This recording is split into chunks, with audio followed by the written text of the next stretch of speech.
ನಿರ್ಮಾಣ ಮಾಡ್ಯಾನ. ಎಷ್ಟು ಸುಂದರ ಅದ, ಎಷ್ಟು ಶಕ್ತಿಯುತ ಅದ. ವಿಚಾರ ಮಾಡಾಕ ಮಿದುಳು ಕೊಟ್ಟಾನ.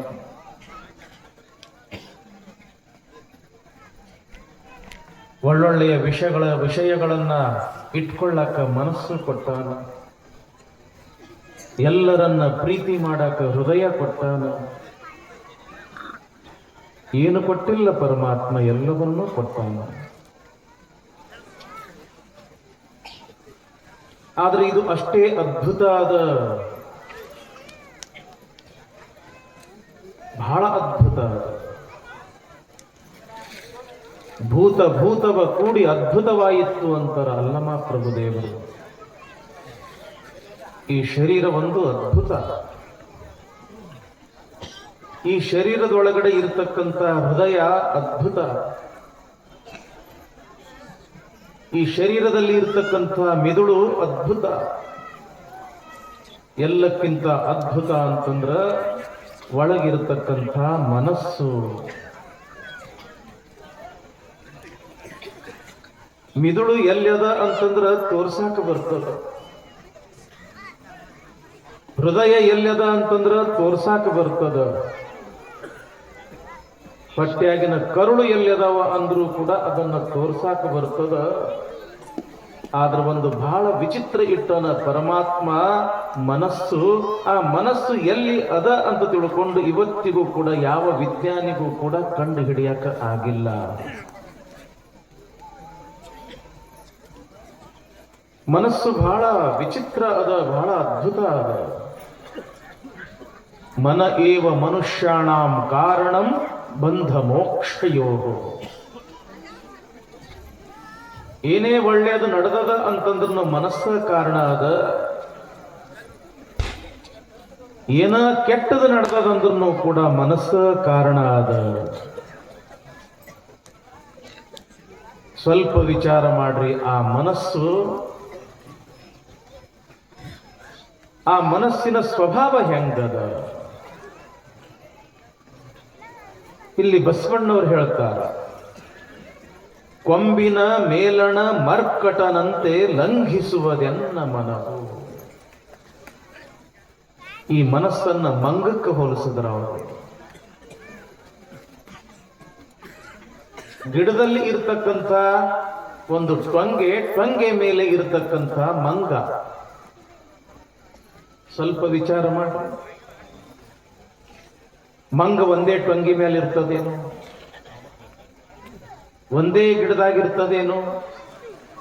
ಈ ಟೊಂಗೆಯಿಂದ ಆ ಟೊಂಗೆಗೆ, ಆ ಮರದಿಂದ ಇನ್ನೊಂದು ಮರಕ್ಕೆ, ಆ ಮಾಳಿಗೆಯಿಂದ ಇನ್ನೊಂದು ಮಾಳಿಗೆಗೆ, ಈ ಹೊಲದಿಂದ ಮತ್ತೊಂದು ಹೊಲಕ್ಕೆ. ಬರೀ ಓಡ್ತಾನ ಇರ್ತದ, ಜಿಗಿತಾನ ಇರ್ತದ. ಒಂದಲ್ಲ ಎರಡಲ್ಲ ನಾನಾ ರೀತಿಯ ತುಂಟತನ ಅದು ಮಾಡ್ಕೊಂತನ ಇರ್ತದ. ಅದಕ್ಕೆ ಈ ಮನಸ್ಸು ಬಹಳ ಚಂಚಲ. ಮನಸ್ಸಿನ ಸ್ವಭಾವ ಇದ್ದಂಗ ಇರುವುದಿಲ್ಲ, ಇದ್ದಲ್ಲಿ ಇರುವುದಿಲ್ಲ. ಬೆಳಿಗ್ಗೆ ಬೇಗ ಏಳಬೇಕು ಅಂತ ತಿಳ್ಕೊಂಡು ಅಲಾರಾಮ್ ಇಡು ಅಂತ ಮನಸ್ಸು ಹೇಳುತ್ತದ.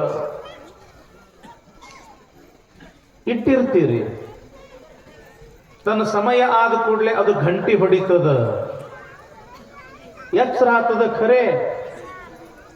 ಮತ್ತೇನ್ ಮಾಡ್ತೀವಿ, ಅದಕ್ಕೆ ಬಂದ್ ಮಾಡಿ ಮಲ್ಕೊಂಡು ಬಿಡ್ತೀವಿ. ಅಲಾರಾಮ್ ಇಡು ಅಂತ ತಿಳ್ಕೊಂಡು ಹೇಳಿದ್ದು ಮನಸ್ಸ. ಏನ್ ಮಾಡೋದೈತಿ ಬಿಡು ಅಂತ ತಿಳ್ಕೊಂಡು ಮತ್ತೆ ಮಲಗಿಸುವುದು ಮನಸ್ಸ. ಓದಬೇಕು ಅಂತ ಕೈಯಾಗ ಪುಸ್ತಕ ಹಿಡಿದಿರ್ತೀವಿ, 4-5 ಲೈನ್ ಓದಿರುವುದಿಲ್ಲ. ಪುಸ್ತಕ ಬಿಡ್ತೀವಿ, ಮೊಬೈಲ್ ಹಿಡಿತೀವಿ, ಒಂದೇ ಸವನ ತಿಕ್ಕೆ ತಿಕ್ತೀವಿ. ಪುಸ್ತಕ ಹಿಡಿಸಿದ್ದು ಮನಸ್ಸ, ಪುಸ್ತಕ ಬಿಡಿಸಿದ್ದು ಮನಸ್ಸ. ಗಂಡ ಮಠಕ್ಕೆ ಬಂದ, ಯಾಕೋ ತಮ್ಮ ಇವತ್ತು ಮಠದ ಕಡೆ ಬಂದಿಯಲ್ಲ? ಏನದ ಬಿಡ್ರಿ ಅಪ್ಪಾರ ಈ ಸಂಸಾರದೊಳಗೆ. ಏನು ಹೆಂಡತಿ ಕಾಟ, ಮಕ್ಕಳ ಕಾಟ, ಸಂಸಾರದೊಳಗೆ ಏನು ಇಲ್ಲ ನೋಡ್ರಪ್ಪ. ನಿಮ್ಮಂಗಿರೋದು ಬಹಳ ಪಾಡ ಅಂತ ತಿಳ್ಕೊಂಡು ಮಠಕ್ಕೆ ಬಂದಿನ್ರಿ. ಬಹಳ ಚಲೋ ಆತು, ನನಗೂ ಯಾರು ಇದ್ದಿದ್ದಿಲ್ಲ, ನನ್ನ ಜೊತೆಗ ಇರು. ಸಾಯಂಕಾಲ ಆತು, ನಡ್ದ. ಏನೋ ತಮ್ಮ ಎಲ್ಲಿಗೆ ನಡ್ದಿ? ಮನೆಗೆ ನಡ್ದಿನ್ರಿ ಅಪ್ಪಾರ. ಮತ್ತು ಸಂಸಾರ ಬ್ಯಾಸರ ಆಗೈತಿ, ಏನೂ ಇಲ್ಲ ಅಂತ ತಿಳ್ಕೊಂಡು ಇಲ್ಲೇ ಇರ್ತೀನಿ ಅಂತ ಹೇಳಿ ಬಂದಿ, ಮತ್ತೆ ಯಾಕೆ ಮನೆಗೆ ನಡ್ದಿ? ಅಕ್ಕಿ ಒಬ್ಬಕ್ಕೆ ಮನಿ ಬಿಟ್ಟು ಮಠಕ್ಕೆ ಕರ್ಕೊಂಡು ಬಂದಿದ್ದು ಮನಸ್ಸ, ಮತ್ತ ಮಠ ಬಿಟ್ಟು ಮನೆಗೆ ಕರ್ಕೊಂಡು ಹೋಗಕತ್ತಿದ್ದು ಮನಸ್ಸ. ನಮ್ಮ ಅಕ್ಕಂಗಿಯರು ವಿಚಾರ ಮಾಡ್ತಾರೆ, ಮನೆಯಾಗ ಗಂಡ, ಅತ್ತಿ, ಮಾವ, ನೆಗಣ್ಣಿ, ಮೈದನ ಎಲ್ಲರ ಜೊತೆಗೆ ಆರಾಮ ಇರಬೇಕು, ನಕ್ಕೊಂತ ಇರಬೇಕು ಅಂತ ವಿಚಾರ ಮಾಡ್ತಾರ. ಮತ್ತ ಮರು ಬೆಳಗ್ಗೆಯೊಳಗ ನನ್ನ ಗಂಡ ಇಬ್ಬರು ಸಾಕು. ಎಲ್ಲಿ ತನಕ ನೀವು ಮನಿ ಬ್ಯಾರಿ ಮಾಡೋದಿಲ್ಲ ಅಲ್ಲಿ ತನಕ ನಾನು ಮನಿಗ ಬರುವುದಿಲ್ಲ ಅಂತ ತಿಳ್ಕೊಂಡು ಹೇಳೋದು ಮನಸ್ಸ. ಒಬ್ಬ ಬಂದ ಮಠಕ್ಕ, ಅಪ್ಪರ ಓಸಿ ಆಡಿ ಆಡಿ ಆಡಿ ಎಲ್ಲ ಕಳ್ಕೊಂಡಿದ್ರಿ. ಹೊಲ ಕಳ್ಕೊಂಡಿನಿ, ಮನಿ ಕಳ್ಕೊಂಡಿನಿ, ಹೆಂಡತಿ ಕೊಳ್ಳಾಗಿರ್ತಕ್ಕಂಥ ತಾಳಿ ಸಹಿತ ಮಾರಿನಿ, ಅದಕ್ಕೆ ಏನೂ ಬೇಡ ಅಂತ ತಿಳ್ಕೊಂಡು ಇವತ್ತು ನಿಮ್ಮ ಪಾದ ಮುಟ್ಟಿ ಪ್ರಮಾಣ ಮಾಡಬೇಕು ಅಂತ ಬಂದಿದ್ರಿ ಅಪ್ಪರ. ಇನ್ನು ಮುಂದೆ ನಾವು ಓಸಿನ ಆಡೋದಿಲ್ಲ. ಗುರುಗಳಿಗೆ ಬಹಳ ಖುಷಿ ಆಯ್ತು. ಎಂಥ ಪುಣ್ಯದ ಕೆಲಸ ಮಾಡಕತ್ತೀವ ತಮ್ಮ, ನಿನ್ನ ಮನೆತನ ಉಳಿಯೋ ಕೆಲಸ ಮಾಡಕತ್ತಿಲ್ಲ, ಬಹಳ ಚಲೋ ಆತು. ತಗೋ ಈ ಕಲ್ಸಕ್ರಿ ತಗೋ, ಇನ್ನು ಮುಂದ ಆನಂದ ಇರೂಪ, ಇನ್ನು ಮುಂದೆ ಅಂತ ಕೆಲಸ ಮಾಡಬೇಡ ಅಂತ ತಿಳ್ಕೊಂಡು ಗುರುಗಳು ಕಲ್ಸಕ್ರಿ ಕೊಟ್ಟರು. ಕಲ್ಸಕ್ರಿ ನೋಡ್ತಾನ, ಇವತ್ತು ಯಾಕೆ ಚಾನ್ಸ್ ಹತ್ತಿರಬಾರ್ದು ಅಂತ ತಿಳ್ಕೊಂಡು ಆ ಕಲ್ಸಕ್ರಿ ಬಂದು ಒಂದು ಎಣಸಾಕ ಶುರು ಮಾಡ್ದ.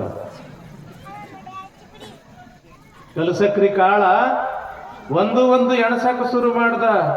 ಯಾಕೋ ತಮ್ಮ ಕಲ್ಸಕ್ರಿ ಎಣಸಾಕತ್ತಿ, ಇದೊಂದಿಟ್ಟು ಹಚ್ಚಿ ನೋಡ್ತೀನಿ. ಮನಸ್ಸು ನೋಡ್ರಿ, ನಿಮ್ಮ ತಪ್ಪಲ್ಲ, ಒಳಗಿರ್ತಕ್ಕಂಥ ಮನಸ್ಸಿನ ದೌರ್ಬಲ್ಯ ಇದು. ರಾಮಾಯಣ ಪ್ರವಚನ ನಡೆದಿತ್ತು. ರಾಮ ಎಷ್ಟು ಒಳ್ಳೆಯ ಮನುಷ್ಯ, ಎಷ್ಟು ಆದರ್ಶ ಪುರುಷ ಅಂತ ತಿಳ್ಕೊಂಡು ಪ್ರವಚನದೊಳಗೆ ಹೇಳುತ್ತಿದ್ರು. ರಾವಣ ಎಂಥ ಕೆಟ್ಟ ಕೆಲಸ ಮಾಡ್ದ, ಸೀತಾನ ಎತ್ಕೊಂಡು ಹೋದ, ಲಂಕಾದೊಳಗೆ ಇಟ್ಟ. ಅವನಿಗೆ ಎಲ್ಲರೂ ಅವ ಮಾಡಿರ್ತಕ್ಕಂಥ ಕೆಲಸ ನೋಡಿ ಅವನಿಗೆ ರಾಕ್ಷಸ ಅಂತ ಕರೆಯಕತ್ತರು. ರಾಮನಿಗೆ ದೇವರು ದೇವರು ದೇವರು ಅಂತ ಕರೆಯಕತ್ತರು. ಯಾವಾಗ ಪ್ರವಚನ ಮುಗೀತು, ಕಮಿಟಿಯವರು ಪ್ರವಚನ ಕೇಳಾಕ ಬಂದವರಿಗೆ ಅಂತಾರ, ನೋಡ್ರಿ ನಾವೀಗ 2 ಮೂರ್ತಿ ತರ್ತೀವಿ, ಒಂದು ರಾಮಂದದ ಒಂದು ರಾವಣಂದದ ಅಂತ ತಿಳ್ಕೊಂಡು ಸ್ಟೇಜ್ ಮೇಲೆ 2 ಮೂರ್ತಿ ತಂದು ಇಟ್ರು. ಈ ಕಡೆ ರಾಮಂದು, ಈ ಕಡೆ ರಾವಣಂದು. ಅವರಂತಾರ, ರಾಮನ ಮೂರ್ತಿ ಕಟಗಿದದ, ರಾವಣನ ಮೂರ್ತಿ ಬಂಗಾರದ್ದದ. ನಾವು ಲೈಟ್ ಆಫ್ ಮಾಡ್ತೀವಿ, ನಿಮಗೆ ಯಾವ ಮೂರ್ತಿ ಬೇಕು ಆ ಮೂರ್ತಿ ತಗೋರಿ ಅಂತ ತಿಳ್ಕೊಂಡು ಹೇಳಿದ್ದೆ ತಡ, ಲೈಟ್ ಆಫ್ ಮಾಡಿದ್ದೆ ತಡ, ಎಲ್ಲರೂ ರಾವಣನ ಕಡೆಗೆ ಹೋದ್ರೆ ಹೊರತು ರಾಮನ ಕಡೆಗೆ ಒಬ್ಬರು ಕೂಡ ಬರಲಿಲ್ಲ. ಯಾಕ? ಈ ಮನಸ್ಸ ರಂಜನೆಯ ಕಡೆಗೆ ಓಡ್ತದ. ಯಾವುದು ನಮಗೆ ಕ್ಷಣಿಕವಾಗಿರ್ತಕ್ಕಂಥ ಸುಖ ಕೊಡ್ತದ ಅದ್ರ ಕಡೆಗೇನೆ ಓಡ್ತದ ಹೊರತು ಯಾವುದು ಒಳ್ಳೆಯದದ ಅದ್ರ ಕಡೆಗೆ ಈ ಮನಸ್ಸ ಓಡುವುದಿಲ್ಲ. ಮನಸ್ಸಿನ ಸ್ವಭಾವ ಏನದ ಅಂತಂದ್ರ, ಹೆಂಗ ತೆಗ್ಗಿ ಇದ್ದ ಕಡೆಗೆ ನೀರು ಓಡ್ತದ, ಹಂಗ ಕ್ಷಣಿಕವಾಗಿರ್ತಕ್ಕಂಥ ಸುಖ ಯಾವುದು ಕೊಡ್ತದ ಅದ್ರ ಕಡೆಗೆ ಈ ಮನಸ್ಸು ಓಡ್ತದ. ಹಿಪ್ಪರಿಗೆ ಸಂತಿ ಯಾವಾಗ್ರಿಪ್ಪ? ನಾವು ಸಣ್ಣವರಿದ್ದಾಗ ಮಂಗಳವಾರ ಇತ್ತು, ಅದ ಇರ್ಬೇಕು ಅಂತ ನಾ ತಿಳ್ಕೊತೀನಿ. ಸುಮ್ಮನೆ ನಾವು ನೀವು ಕೂಡಿ ಇವತ್ತು ಸಂತಿಗೆ ಹೋಗೋಣ. ಇವತ್ತು ಬುಧವಾರ ಅಲ್ಲಪ್ಪ, ಮಂಗಳವಾರ ಐತೆ ಅಂತ ತಿಳ್ಕೊಳ್ಳೋಣ. ಏನ್ರಿಪ್ಪ, ಮಂಗಳವಾರ ಐತೆ ಅಂತ ತಿಳ್ಕೊಳ್ಳೋಣ. ಕೈಯಾಗ ಒಂದು ಚೀಲ ತಗೊಂಡಿವಿ, ಜೇಬ್ನಾಗ ತರಕಾರಿ ಹಣ್ಣು ಹಂಪಲ ತಗೊಳ್ಳಾಕ ಒಂದಿಷ್ಟು ದುಡ್ಡು ಇಟ್ಕೊಂಡಿವಿ. ನಮ್ಮ ಅವುಗಳು ನೀವು ಕೂಡ ನಮ್ಮ ಜೊತೆಗೆ ಸಂತಿಗೆ ಬರಾಕತ್ತೀರಿ. ನಮ್ಮ ಅಪ್ಪಗಳು ನೀವು ಕೂಡ ಸಂತಿಗೆ ಬರಾಕತ್ತೀರಿ, ಸಂತಿ ಮಾಡಾಕ ನಡೆದೀವಿ. ಹೋದ್ವಿ ಸಂತ್ಯಾಗ, ಏನೇನು ಕಾಳು ಕಡಿಬೇಕಾಗಿತ್ತು ಕಾಳು ಕಡಿ ತಗೊಂಡ್ವಿ, ಏನು ತರಕಾರಿ ಬೇಕಾಗಿತ್ತು ತರಕಾರಿ ತಗೊಂಡ್ವಿ. ಮುಂದ ಹಣ್ಣ ಹಂಪಲ ಇದ್ದು ಬಹಳ ಚಂದ, ಸೇಬು ಹಣ್ಣಿತ್ತು, ಕಿತ್ತಲಿ ಹಣ್ಣು ಇತ್ತು, ಚಿಕ್ಕು ಹಣ್ಣಿತ್ತು, ಆ ಹಣ್ಣ ಈ ಹಣ್ಣ ಬಹಳ ಅಗ್ದಿಗೆ ಕಣ್ಣಿಗೆ ಬಹಳ ಚಂದ ಕಾಣಕತ್ತಿತ್ತು. ನಾವು ನೀವು ಕೂಡ ಆ ಹಣ್ಣು ತಗೋಬೇಕು ಅಂತ ತಿಳ್ಕೊಂಡು ಆ ಹಣ್ಣಿನ ಕಡೆಗೆ ಹೋದ್ವಿ.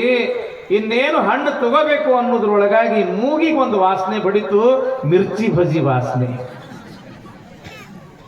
ಮಗ್ಗಲ್ಕ ಒಂದು ಮುದುಕಿ ಭಜಿ ಕರಿಯಕತ್ತದ, ಬಿಸಿ ಬಿಸಿ ಭಜಿ ಕರಿಯಕತ್ತದ, ಘಮ್ ಅಂತ ಮೂಗಿಗೆ ವಾಸನೆ ಬಡಿಯಕತ್ತದ. ಖರೆ ಖರೆ ಆಣಿ ಮಾಡಿ ಹೇಳ್ರಿ, ಏನು ಮೊದಲು ಹಣ್ಣು ಖರೀದಿ ಮಾಡ್ತಿರೋ ಏನು ಭಜಿ ಖರೀದಿ ಮಾಡ್ತಿರೋ? ಖರೆ ಹೇಳ್ರಿ ನೋಡೋಣ. ಏನ್ರಿ ನಮ್ ಗೆಳೆಯ ಏನ್ ಖರೀದಿ ಮಾಡ್ತೀನಿ ಹೇಳ್ರಿ? ಆ ಹುಡುಗರು ಅಂತಾರ ನೋಡ್ರಿ, ಭಜಿನ ಖರೀದಿ ಮಾಡ್ತೀರಿ ಅಪ್ಪ. ಯಾಕಂದ್ರೆ ನಿಮ್ಮ ತಪ್ಪಲ್ಲ, ಒಳಗಿರ್ತಕ್ಕಂಥ ಮನಸ್ಸಿನ ಸೆಳೆತ. ಯಾವುದು ಪಟಕ್ಕನೆ ಆಕರ್ಷಣೆ ಆಗ್ತದಲ್ಲ ಅದ್ರ ಕಡೆಗೆ ಆ ಮನಸ್ಸು ಓಡ್ತದ. ಯಾಕ? ಇದು ಮನಸ್ಸು ಮಂಗ ಇದ್ದಂಗದ. ಯಾವುದು ಕ್ಷಣಿಕವಾಗಿರ್ತಕ್ಕಂಥ ಸುಖ ಕೊಡ್ತದ ಅದ್ರ ಕಡೆಗೆ ಓಡ್ತದ ಈ ಮನಸ್ಸು.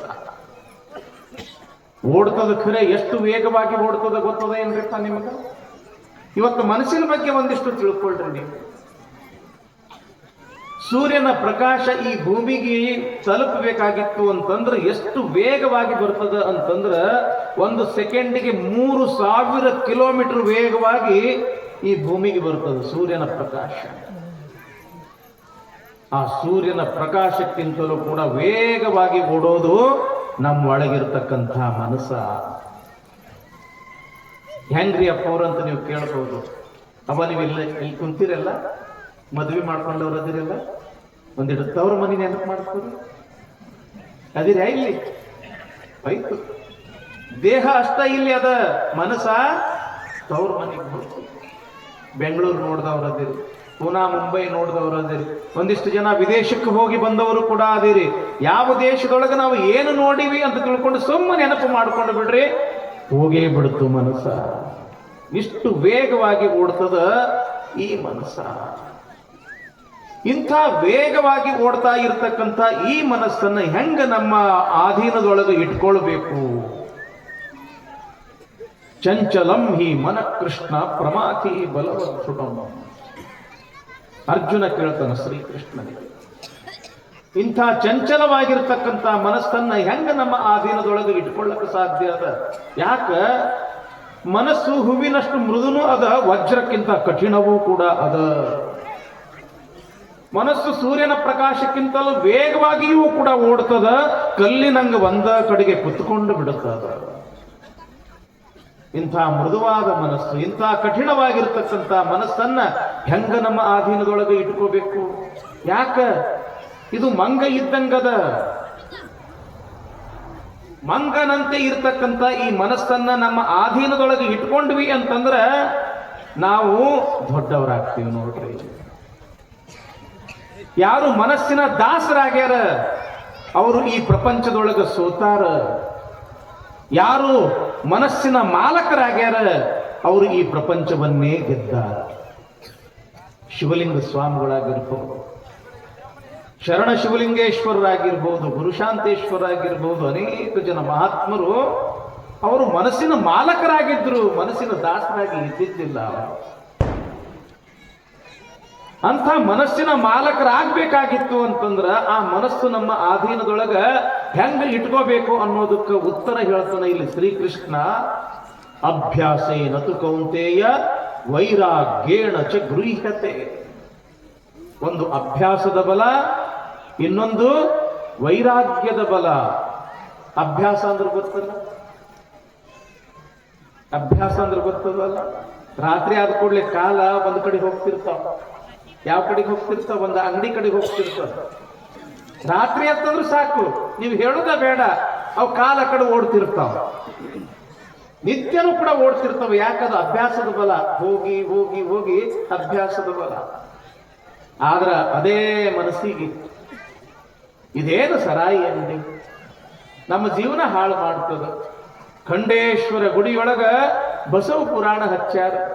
ಹೇಳವ್ರು ಈ ಊರಿನ ಮಗನ ಬಂದಾನ, ಒಂದು 4 ಮಾತು ಕೇಳಬೇಕು ಅಂತ ತಿಳ್ಕೊಂಡು ಆ ದುಕಾನ್ ಕಡೆಗೆ, ಆ ಅಂಗಡಿ ಕಡೆಗೆ ಹೋಗ್ತಕ್ಕಂಥ ಕಾಲುಗಳನ್ನ ಈ ಗುಡಿ ಕಡೆಗೆ ಕರ್ಕೊಂಡು ಬಂದ್ರಿ ಅಂತಂದ್ರ ಅದು ವೈರಾಗ್ಯ. ಕೆಟ್ಟದ ಕಡೆಗೆ ಹೋಗ್ಕೊಂತಾನೆ ಇತ್ತು ಅಂತಂದ್ರೆ ಅದು ಅಭ್ಯಾಸದ ಬಲ. ಈ ಕಡೆಗೆ ಕರ್ಕೊಂಡು ಬಂದಿರಿ ಅಂತಂದ್ರ ಅದು ವೈರಾಗ್ಯದ ಬಲ. ನೀವು ಈ ಟೈಮ್ ಆತು ಅಂತಂತಂದ್ರೆ ಟಿವಿ ಆನ್ ಮಾಡಿ ಸೀರಿಯಲ್ ನೋಡ್ಕೊಂತ ಕುಂಡಿರ್ತಿದ್ರಲ್ಲ ಧಾರಾವಾಹಿ, ಅದು ಅಭ್ಯಾಸದ ಬಲ. ಆದ್ರೆ ಆ ಟಿವಿ ಬಂದ್ ಮಾಡಿ ಬಸವ ಪುರಾಣ ಕೇಳಾಕ ಬಂದಿರಲ್ಲ, ಇದು ವೈರಾಗ್ಯದ ಬಲ. ಇದು ಕೇಳಬೇಕು, ಹೊಸದೇನಾದ್ರೂ ಕೂಡ ತಿಳ್ಕೊಳ್ಬೇಕು. ವೈರಾಗ್ಯ ಅಂತಂದ್ರೆ ಬಹಳ ದೂರ ಇಲ್ಲ, ತಿಳ್ಕೊಳ್ಳೋದು ಬಹಳ ಸಹಜ ಅದ. ಅವ ಅಕ್ಕಿ ಹಸರು ಮಾಡ್ತೀರಲ್ಲ, ಹಸರು ಮಾಡುವಾಗ ಏನ್ ಮಾಡ್ತೀರಿ? ಬ್ಯಾಡಾಗಿದ್ದನ್ನ ಒಗಿತೀರಿ, ಹೌದಲ್ಲ? ಕಲ್ಲುಗಳು ಒಗಿತೀರಿ, ಹಳುಗಳು ಒಗಿತೀರಿ, ಕಸ ಒಗಿತೀರಿ, ಬೇಕಾಗಿದ್ದನ್ನ ಇಟ್ಕೊಳ್ತೀರಿ. ಹಂಗ ನಮ್ಮ ಜೀವನಕ್ಕ ಯಾವುದು ಬೇಡವಾಗ್ಯದ, ಬೇಡವಾಗಿದ್ದನ್ನ ನೀವು ಒಗದ್ರಿ ಅಂತಂದ್ರೆ ತಂಗಿ, ಅದೇ ವೈರಾಗ್ಯ.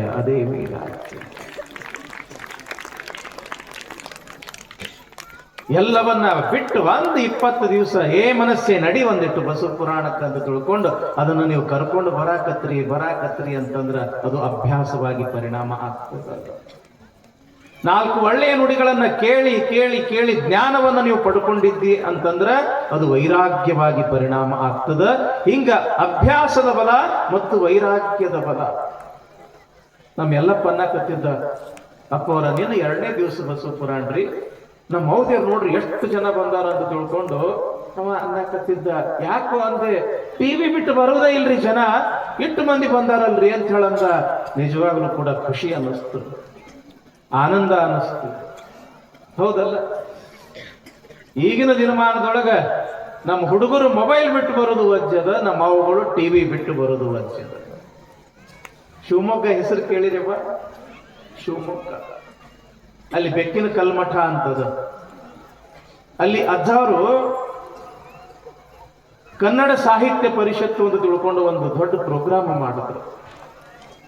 ಯಾರು ಚಲೋ ಕಥೆ ಬರ್ಕೊಂಡು ಬರ್ತೀರಿ ಆ ಕಥೆಗೆ 2 ಲಕ್ಷ ರೂಪಾಯಿ ಬಹುಮಾನ ಕೊಡ್ತೀನಿ ಅಂದ್ರು.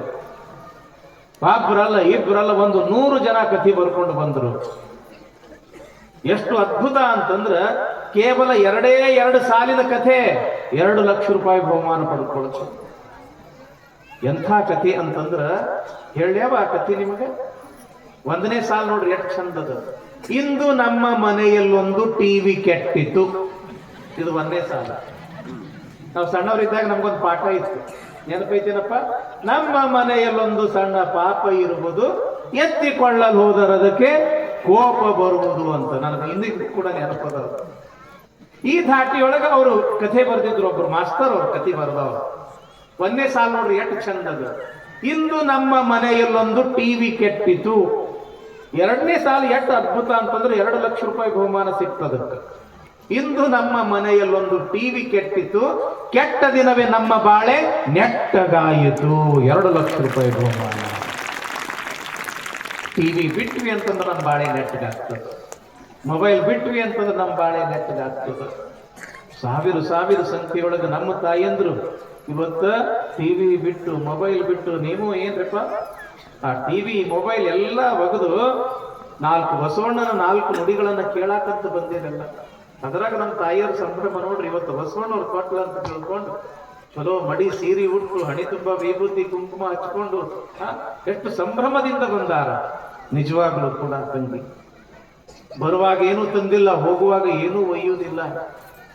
ಏನು ಒಯ್ಯಾಕ ಬರ್ತದ ಅಂತಂದ್ರ ಇಂಥ ಕಾರ್ಯಕ್ರಮದೊಳಗೆ 4 ನುಡಿಗಳನ್ನ ಕೇಳಿ ಪುಣ್ಯ ಅಂತ ಏನು ಗಳಿಸ್ಕೊಂಡಿವಿ, ಆ ಪುಣ್ಯ ಒಂದೇ ನಮ್ಮ ಜೊತೆಗೆ ಬರ್ತೈತಿ ತಂಗಿ, ಮತ್ತೇನು ಕೂಡ ಬರೋದಿಲ್ಲ. ಎಲ್ಲ ಇಲ್ಲೇ ಬಿಟ್ಟು ಹೋಗುವುದದ. 4 ಒಳ್ಳೆಯ ವಚನಗಳನ್ನ ಕೇಳುವುದದ. ಏನಂದ್ರು ಅಲ್ಲಮ ಪ್ರಭುದೇವರು, ಭೂಮಿ ನಿನ್ನದಲ್ಲ, ಹೇಮ ನಿನ್ನದಲ್ಲ, ಕಾಮಿನಿ ನಿನ್ನವಳಲ್ಲ, ಇವು 3 ಜಗಕ್ಕಿಕ್ಕಿದ ವಿಧಿ ನಿನ್ನದೆಂಬುದು ಜ್ಞಾನ ರತ್ನ ಅಂತಾರೆ. ನಿಂದ ಅನ್ನೋದು ಈ ಪ್ರಪಂಚದೊಳಗೆ ಏನಾದ್ರೂ ಕೂಡ ಇತ್ತು ಅಂತಂದ್ರೆ 4 ಒಳ್ಳೆಯ ನುಡಿಗಳನ್ನ ಕೇಳಿ ಏನು ಜ್ಞಾನವನ್ನ ಸಂಪಾದನೆ ಮಾಡ್ಕೊಂಡಿಯಲ್ಲಪ್ಪ, ಅದು ಒಂದ ನಿಂದದ. ಯಾಕ? ಅದು ಒಂದೇ ನಿನ್ನ ಜೊತೆಗೆ ಬರ್ತದ.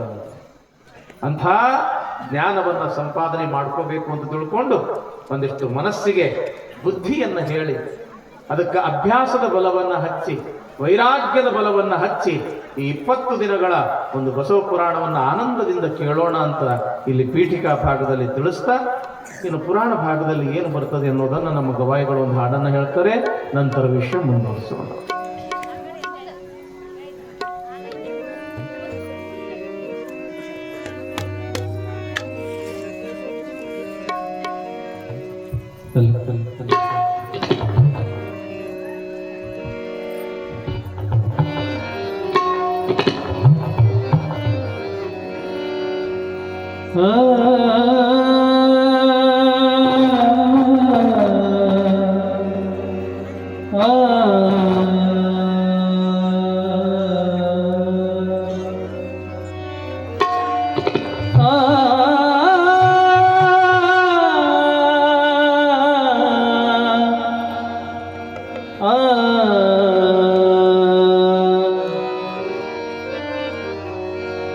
ಮನಸೇ ಮನಸ್ಸಿನ ಮನಸ ನಿಲ್ಲಿಸುವುದು, ಮನಸ್ಸಿನ ಮನತೀಮಿಯುವ ಮನ ಬ್ಯಾರಲೋ ಮನಸೇ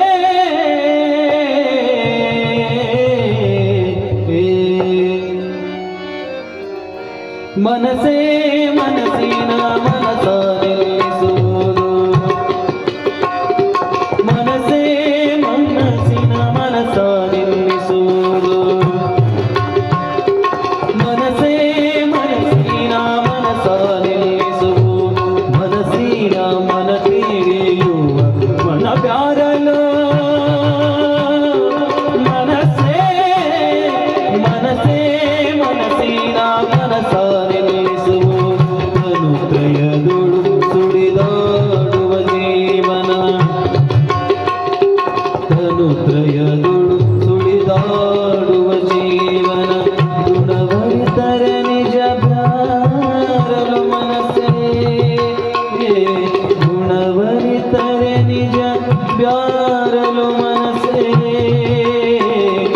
ಮನಸ್ಸೇ ಮನಸ್ಸಿನ ಮನಸ ನಿಲ್ಲಿಸುವುದು.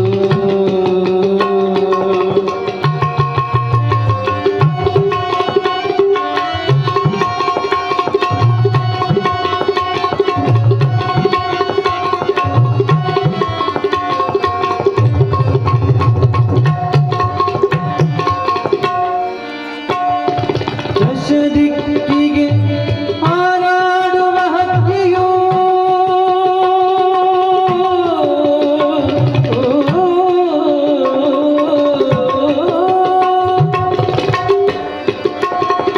ದಶ ದಿಕ್ಕಿಗೆ ಹಾರಾಡುವ ಹಕ್ಕಿಯೋ, ಸಿಕ್ಕು ತಪ್ಪಿಸುವ ಬ್ಯಾರಲು ಮನಸ್ಸೇ, ಗೋವಿಂದ ಗುರುವಿನ ಚರಣ ಕಮಲದಾಳು, ಗೋವಿಂದ ಗುರುವಿನ, ಗೋವಿಂದ ಗುರುವಿನ, ಗೋವಿಂದ ಗುರುವಿನ,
ಹುಟ್ಟಿದ ನುತ್ತಮ ಕುಮಾರನು ಹುಟ್ಟಿದಾಗಲೇ ಬಸವನಾಮವ ನಿತ್ತು ಕರೆ ನೀ ನೆಲನನುತರೋಳು ನಿದ್ರೆ ತಿಳಿದೆದ್ದು ದಿಟ್ಟಿ ಸಾರುವಲ್ಲಿ ಕಾಣದೆ ನೆಟ್ಟ ನೀತನೇ ಋಷಭಪತಿ ಕೃಪೆ ಹುಟ್ಟಿ ಎಮ್ಮಂ ಸಲಹಲಲ್ಲಿಗೆ ಬಂದಿನಿತು ದಿಟವು. ಬಸವ ಪುರಾಣ. ಇವತ್ತು ಎಷ್ಟನೇ ದಿವಸ ರೀ ಬಾ ತಂಗಿ? ಎಷ್ಟನೇ ದಿವಸ ರೀ ಬಾ ಇವತ್ತು? 3ನೇ ದಿವಸ. ಸಿಂಹಾವಲೋಕನ. ನಿನ್ನೆ ದಿವಸ ಪುರಾಣದೊಳಗೆ ಯಾವ ವಿಚಾರ ಕೇಳಿದ್ರಿ? ಎಲ್ಲಿಗೆ ಬಂದಿದ್ರಿಪ್ಪ ಪುರಾಣ? ನೀವು ಎಲ್ಲಿಗೆ ಬಿಟ್ಟಿದ್ರಿ ಅಪ್ಪವರ ಅಲ್ಲೇ ಬಂದು, ಹೌದಲ್ರಿ? ಒಳಗೆ ಹೆಂಡತಿ ರೊಟ್ಟಿ ಮಾಡಾಕತ್ತಿದ್ಳ ಅಂತ. ನೀವು ಗಂಡ ಆದವ ಹೊರಗೆ ಮಂಚದ ಮೇಲೆ ಮಕ್ಕೊಂಡಿದ್ನಂತ. ಒಮ್ಮ ಹೊರಗೆ ಧಪ್ ಅಂತ ಶಬ್ದ ಆತು. ಹೆಂಡತಿ ಅಂತಾಳ, ರೀ ಏನಾತ್ರಿ? ಏನು ಬಿತ್ತು? ಏನು ಇಲ್ಲ, ಮಂಚದ ಮೇಲಿನ ಚಾದರ್ ಕೆಳಗೆ ಬಿತ್ತು. ಚಾದರ್ ಬಿದ್ರೆ ಇಷ್ಟೊಂದು ಶಬ್ದ ಆಗ್ತದೇನ್ರಿ? ಇಲ್ಲ, ಅದ್ರೊಳಗೆ ನಾನು ಇದ್ನಿ ಅಂತ. ಹಂಗಪ್ಪ ಅವ್ರು ನೀವು ಹೇಳ್ರಿ, ನೀವು ಹೇಳೋದ್ರೊಳಗೆ ನಾವು ಇದ್ದೀವಿ ಅಂತಂದ್ರ ಇದು ಪ್ರವಚನ, ಇದು ಬಸವ ಪುರಾಣ ಅಂತಂದ್ರ ಹೇಳ್ಕೋಂತ ಕೇಳ್ಕೋಂತ ತಿಳ್ಕೋಂತ ಹೋಗೋ ಪುರಾಣ ಇದು. ಸುಮ್ಮನೆ ಹಂಗ ಉದ್ದ ಹೋಗೋದಲ್ಲ, ಸ್ವಲ್ಪ ತಿಳ್ಕೋಂತ ಹೋಗೋದು ಇದು. ಅದಕ್ಕೆ ತಂಗಿ ನೀನು ಏನು ಕೇಳಿದ್ರೇವ ಅಂತ ತಿಳ್ಕೊಂಡು ಕೇಳೋದು. ನೋಡ್ರಿ ಅಪ್ಪವ್ರು ಬಂದಾರ, ಹಿರೇಮಠಪ್ಪ, ವಿರಕ್ತ ಮಠಪ್ಪ ಅವರು ಬರಾಕತ್ತಾರ. ಎಲ್ಲರ ಮನಸ್ಸು ಇಲ್ಲೇ ಅದ. ಅವ್ರು ಅಲ್ಲಿದ್ರು ಕೂಡ ಮನಸ್ಸ ಇಲ್ಲೇ ಅದ. ನಮ್ಮ ಭಕ್ತರು ಎಲ್ಲರೂ ಬರಾಕತ್ತಾರೋ ಇಲ್ಲೋ, ಕೇಳಾಕತ್ತಾರೋ ಇಲ್ಲೋ, ಹೆಂಗ್ ನಡೆದೈತೋ ಏನು ಅಂತ ತಿಳ್ಕೊಂಡು ಬರ್ಬರ್ತಾ ಏನ್ರಿಪ್ಪ ಈ ಬಸವ ಪುರಾಣ ಬಹಳ ಅದ್ಭುತ ಇದೆ. ನೋಡ್ರಿ, ಇವತ್ತಿನಿಂದ ನೋಡ್ರಿ, ಇದ್ರ ಮಾತ್ರ ಬೇರೆ.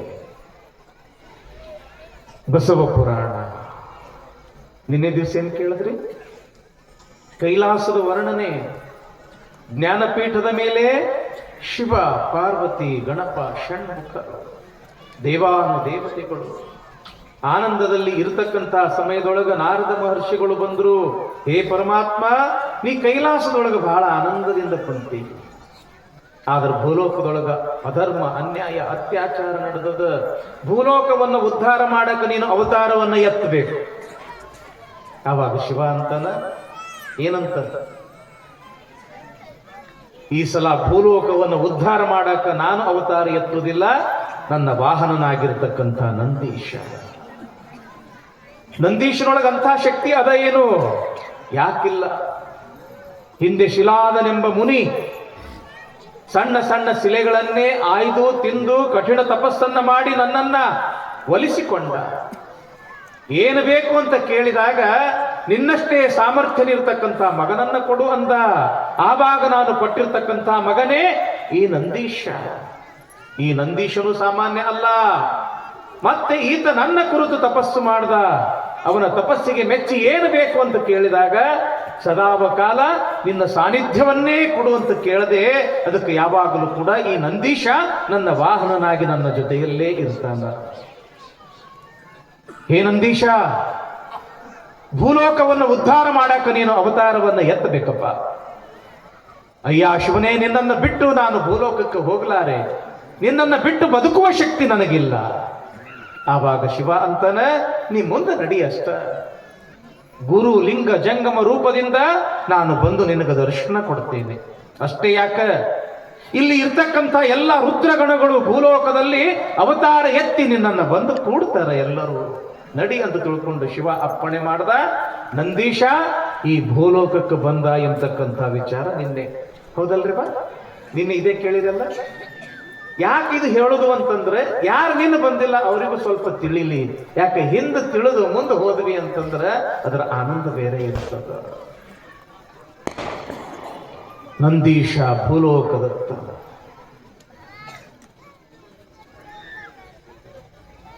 ಭೂಲೋಕದಲ್ಲಿ ಸಂಚಾರ ಮಾಡ್ತಾ ಮಾಡ್ತಾ ಮಾಡ್ತಾ ಭಾರತದ ಒಂದು ಪ್ರದೇಶಕ್ಕೆ ನಂದೀಶ ಬರ್ತಾ. ನೀವು ಕೇಳಬಹುದು, ಏನ್ರಿ ಅಪ್ಪವ್ರ, ಬೇರೆ ಬೇರೆ ದೇಶಗಳಲ್ಲಿ ಮಹಾತ್ಮರ ಆಗಿ ಹೋಗಿಲ್ಲ, ನಮ್ಮ ಭಾರತ ದೇಶದೊಳಗೆ ಯಾಕೆ ಹೆಚ್ಚಿಗೆ ಮಹಾತ್ಮರು ಅವತಾರ ಎತ್ತಾರ ಅಂತ ಕೇಳಬಹುದು. ಯಾಕ ಅಂತಂದ್ರ ಈ ಭಾರತ ಇದು ಪುಣ್ಯ ಭೂಮಿ ಅದ.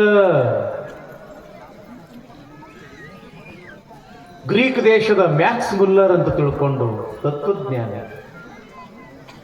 ಎಲ್ಲರ ಲಕ್ಷ್ಯ ಈ ಕಡೆನೇ ಐತಲ್ರಿ ವಾ. ಜಯ ನಮ ಪರಾಪತೆ ಶಿವ ಹರ ಹರ ಖಂಡೇಶ್ವರ ಮಹಾರಾಜ ಕಿ, ಸಂಗಮೇಶ್ವರ ಮಹಾರಾಜ ಕಿ. ಮತ್ತೆ ನಿಮ್ಮ ಮನಸ್ಸು ಈ ಕಡೆ ಎಳಿಬೇಕು. ನಾ ಹೇಳಿದ್ನಲ್ಲ ಅದು ಆ ಕಡೆ ಈ ಕಡೆನೂ ಓಡ್ತದ. ಮತ್ತದಕ್ಕೆ ಹಿಡ್ಕೊಂಡು ತರ್ಬೇಕು. ನಮ್ಮ ಕೆಲಸ, ನಿಮ್ಮ ಕೆಲಸ ಏನು ಅಂತಂದ್ರೆ ಮನಸ್ಸಿಗೆ ಹಂಗ ಸಣ್ಣ ಬಿಡುವುದು. ನಮ್ಮ ಕೆಲಸ ಏನು ಅಂತಂದ್ರೆ ಅದು ಹಿಡ್ಕೊಂಡು ತಂದು ಮತ್ತೆ ನಮ್ಮ ಕಡೆ ನಿಲ್ಲಿಸುವುದು. ನನ್ನ ಕಡೆ ನೋಡ್ರಿ ಅಷ್ಟು ದೂರಿಂದ ಬಂದಿರೋದು. ಮ್ಯಾಕ್ಸ್ ಮುಲ್ಲರ್ ಗ್ರೀಕ್ ದೇಶದ ತತ್ವಜ್ಞಾನಿ. ಭಾರತ ದೇಶ ಬಹಳ ಶ್ರೇಷ್ಠ ಅದ. ಅದು ಯಾಕರ ಶ್ರೇಷ್ಠ ಇರಬಹುದು ಅಂತ ತಿಳ್ಕೊಂಡು ಭಾರತ ದೇಶ ನೋಡಕ್ಕಂತ ಬಂದ. ವರ್ಷ ಅಲ್ಲ, 2 ವರ್ಷ ಅಲ್ಲ, 3 ವರ್ಷ ಭಾರತವನ್ನು ಸಂಚಾರ ಮಾಡ್ದ. ತಿರುಗದ. ಒಬ್ರು ಯಾರೋ ಕೇಳ್ತಾರ, ಏನಪ್ಪ ಪುಣ್ಯಾತ್ಮ, ನೀನು ಗ್ರೀಕ್ ದೇಶದವನು, ಭಾರತ ದೇಶಕ್ಕೆ ಬಂದು ಬೇಸಿಗೆ ಮಳೆ ಚಳಿ ಅನ್ಲಾರ್ದಂಗ 3 ವರ್ಷ ಭಾರತ ದೇಶ ತಿರುಗದಿ, ಆದ್ರೆ 1 ದಿವಸನೂ ಕೂಡ ಕಾಲಾಗ ಚಪ್ಪಲಿ ಹಾಕೊಳ್ಳಿಲ್ಲಲ್ಲ, ಯಾಕ? ನೋಡ್ರಿ, ಬಹಳ ಅದ್ಭುತ ಮಾತದ. 3 ದಿವಸ ತಿರುಗದಿ ಭಾರತ ದೇಶ, 3 ವರ್ಷ ತಿರುಗದಿ, ಕಾಲಲ್ಲಿ ಚಪ್ಪಲಿಯನ್ನು ಮೆಟ್ಟಿಕೊಳ್ಳಲಾರದೆ 3 ವರ್ಷ ಈ ಭಾರತ ದೇಶವನ್ನು ತಿರುಗದಿ, ನೀ ಕಾಲಾಗ ಯಾಕೆ ಚಪ್ಪಲಿಯನ್ನ ಹಾಕೊಳ್ಳಿಲ್ಲ ಅಂತ ತಿಳ್ಕೊಂಡು ಮ್ಯಾಕ್ಸ್ ಮುಲ್ಲರ್ಗೆ ಕೇಳಿದಾಗ, ಆ ಗ್ರೀಕ್ ದೇಶದ ತತ್ವಜ್ಞಾನಿ ಅಂತನ, ನಾ ದೇವಸ್ಥಾನದೊಳಗ ಚಪ್ಪಲಿಯನ್ನ ಹಾಕಿಕೊಳ್ಳುವುದಿಲ್ಲ. ಭಾರತ ದೇಶ, ಇಡೀ ಭಾರತ ದೇಶ ನನ್ನ ಪಾಲಿಗೆ ಅದೊಂದು ದೇವಸ್ಥಾನದಷ್ಟು ಪವಿತ್ರ. ಹೀಗಾಗಿ ಈ ದೇಶದೊಳಗೆ ನಾನು ಚಪ್ಪಲಿಯನ್ನು ಮೆಟ್ಟಿಕೊಳ್ಳುವುದಿಲ್ಲ ಅಂತ ಆ ಮ್ಯಾಕ್ಸ್ ಮುಲ್ಲರ್ ಹೇಳ್ತಾನಂದ ಬಳಿಕ ಈ ದೇಶ ಎಷ್ಟು ಪವಿತ್ರ ಇರಬೇಕು ಅನ್ನೋದನ್ನು ನಾವು ಅರ್ಥ ಮಾಡಿಕೊಳ್ಬೇಕು. ಸ್ವಾಮಿ ವಿವೇಕಾನಂದರು ಅಮೆರಿಕಕ್ಕೆ ಹೋದ್ರು. ಹಿಂದೂ ಧರ್ಮವನ್ನ ಪ್ರಚಾರ ಮಾಡಿ, ಭಾರತದ ಒಂದು ಆಚಾರ ವಿಚಾರ ಸಂಸ್ಕಾರ ಸಂಸ್ಕೃತಿಯನ್ನ ಪ್ರಚಾರ ಮಾಡಿ ಮರಳಿ ಭಾರತಕ್ಕೆ ಬಂದರು. ವಿಮಾನದಿಂದ ಇಳಿದಿದ್ದೇ ತಡ. ಬೊಗಸೆ ತುಂಬಾ ಮಣ್ಣನ್ನ ತೆಗೆದುಕೊಂಡು ತಮ್ಮ ಮೈ ಮೇಲೆ ಸುರುಕೊಂಡ್ರು ಸ್ವಾಮಿ ವಿವೇಕಾನಂದರು. ಅಲ್ಲಿ ಇರ್ತಕ್ಕಂಥ ಪತ್ರಕರ್ತರು ಕೇಳ್ತಾರ, ಯಾಕ್ರಿ ವಿವೇಕಾನಂದ್ರ, ನಿಮ್ಮ ಮೈ ಮೇಲೆ ಮಣ್ಣು ಯಾಕೆ ಸುರುಕೊಂಡ್ರಿ? ಅವಾಗ ವಿವೇಕಾನಂದರಂತಾರ, ನೋಡ್ರಪ್ಪ, ನಾನು ಅಮೆರಿಕಕ್ಕೆ ಹೋಗಿದ್ದೆ. ಅಮೆರಿಕ ಅದು ಭೋಗ ಭೂಮಿ. ಸುಖದ ಸುಪ್ಪತ್ತಿಗೆ ಶ್ರೀಮಂತಿಕೆಯಲ್ಲಿ ಇರ್ತಕ್ಕಂಥ ಭೂಮಿ ಅದು ಅಮೆರಿಕ. ಅಲ್ಲಿ ತಿರುಗಾಡಿ ಅಲ್ಲಿಯ ಸಂಸ್ಕಾರ ಸಂಸ್ಕೃತಿಯನ್ನ ನೋಡಿ ನನ್ನ ಮೈನು ಹೊಲಸಾಗಿತ್ತು, ನನ್ನ ಮನಸ್ಸು ಕೂಡ ಹೊಲಸಾಗಿತ್ತು. ಯಾಕೆ ಈ ಮಣ್ಣು ನನ್ನ ಮೈ ಮೇಲೆ ಹಾಕೊಳ್ಳಕತ್ತೀನಿ ಅಂತಂದ್ರ, ಈ ಭಾರತ ದೇಶದ ಭೂಮಿ ಇದು ಭೋಗ ಭೂಮಿ ಅಲ್ಲ, ಇದು ಯೋಗ ಭೂಮಿ. ಇಲ್ಲಿ ಅನೇಕ ಶರಣರು, ಸಂತರು, ಮಹಾತ್ಮರು ಈ ನೆಲವನ್ನ ತುಳಿದು ಪವಿತ್ರ ಮಾಡ್ಯಾರ. ಈ ಮಣ್ಣನ್ನ ನನ್ನ ಮೈ ಮೇಲೆ ಹಾಕೊಂಡೆ ಅಂತಂದ್ರ ಮತ್ತೆ ನಾನು ಪವಿತ್ರ ಆಗ್ತೀನಿ ಅನ್ನೋ ದೃಷ್ಟಿಯಿಂದ ಮಣ್ಣನ್ನ ಮೈ ಮೇಲೆ ಹಾಕೊಂಡಿನಿ ಅಂತಾರಂತ ಸ್ವಾಮಿ ವಿವೇಕಾನಂದರು. ಎಂಥ ಭೂಮಿ ಇರಬೇಕು ಇದು!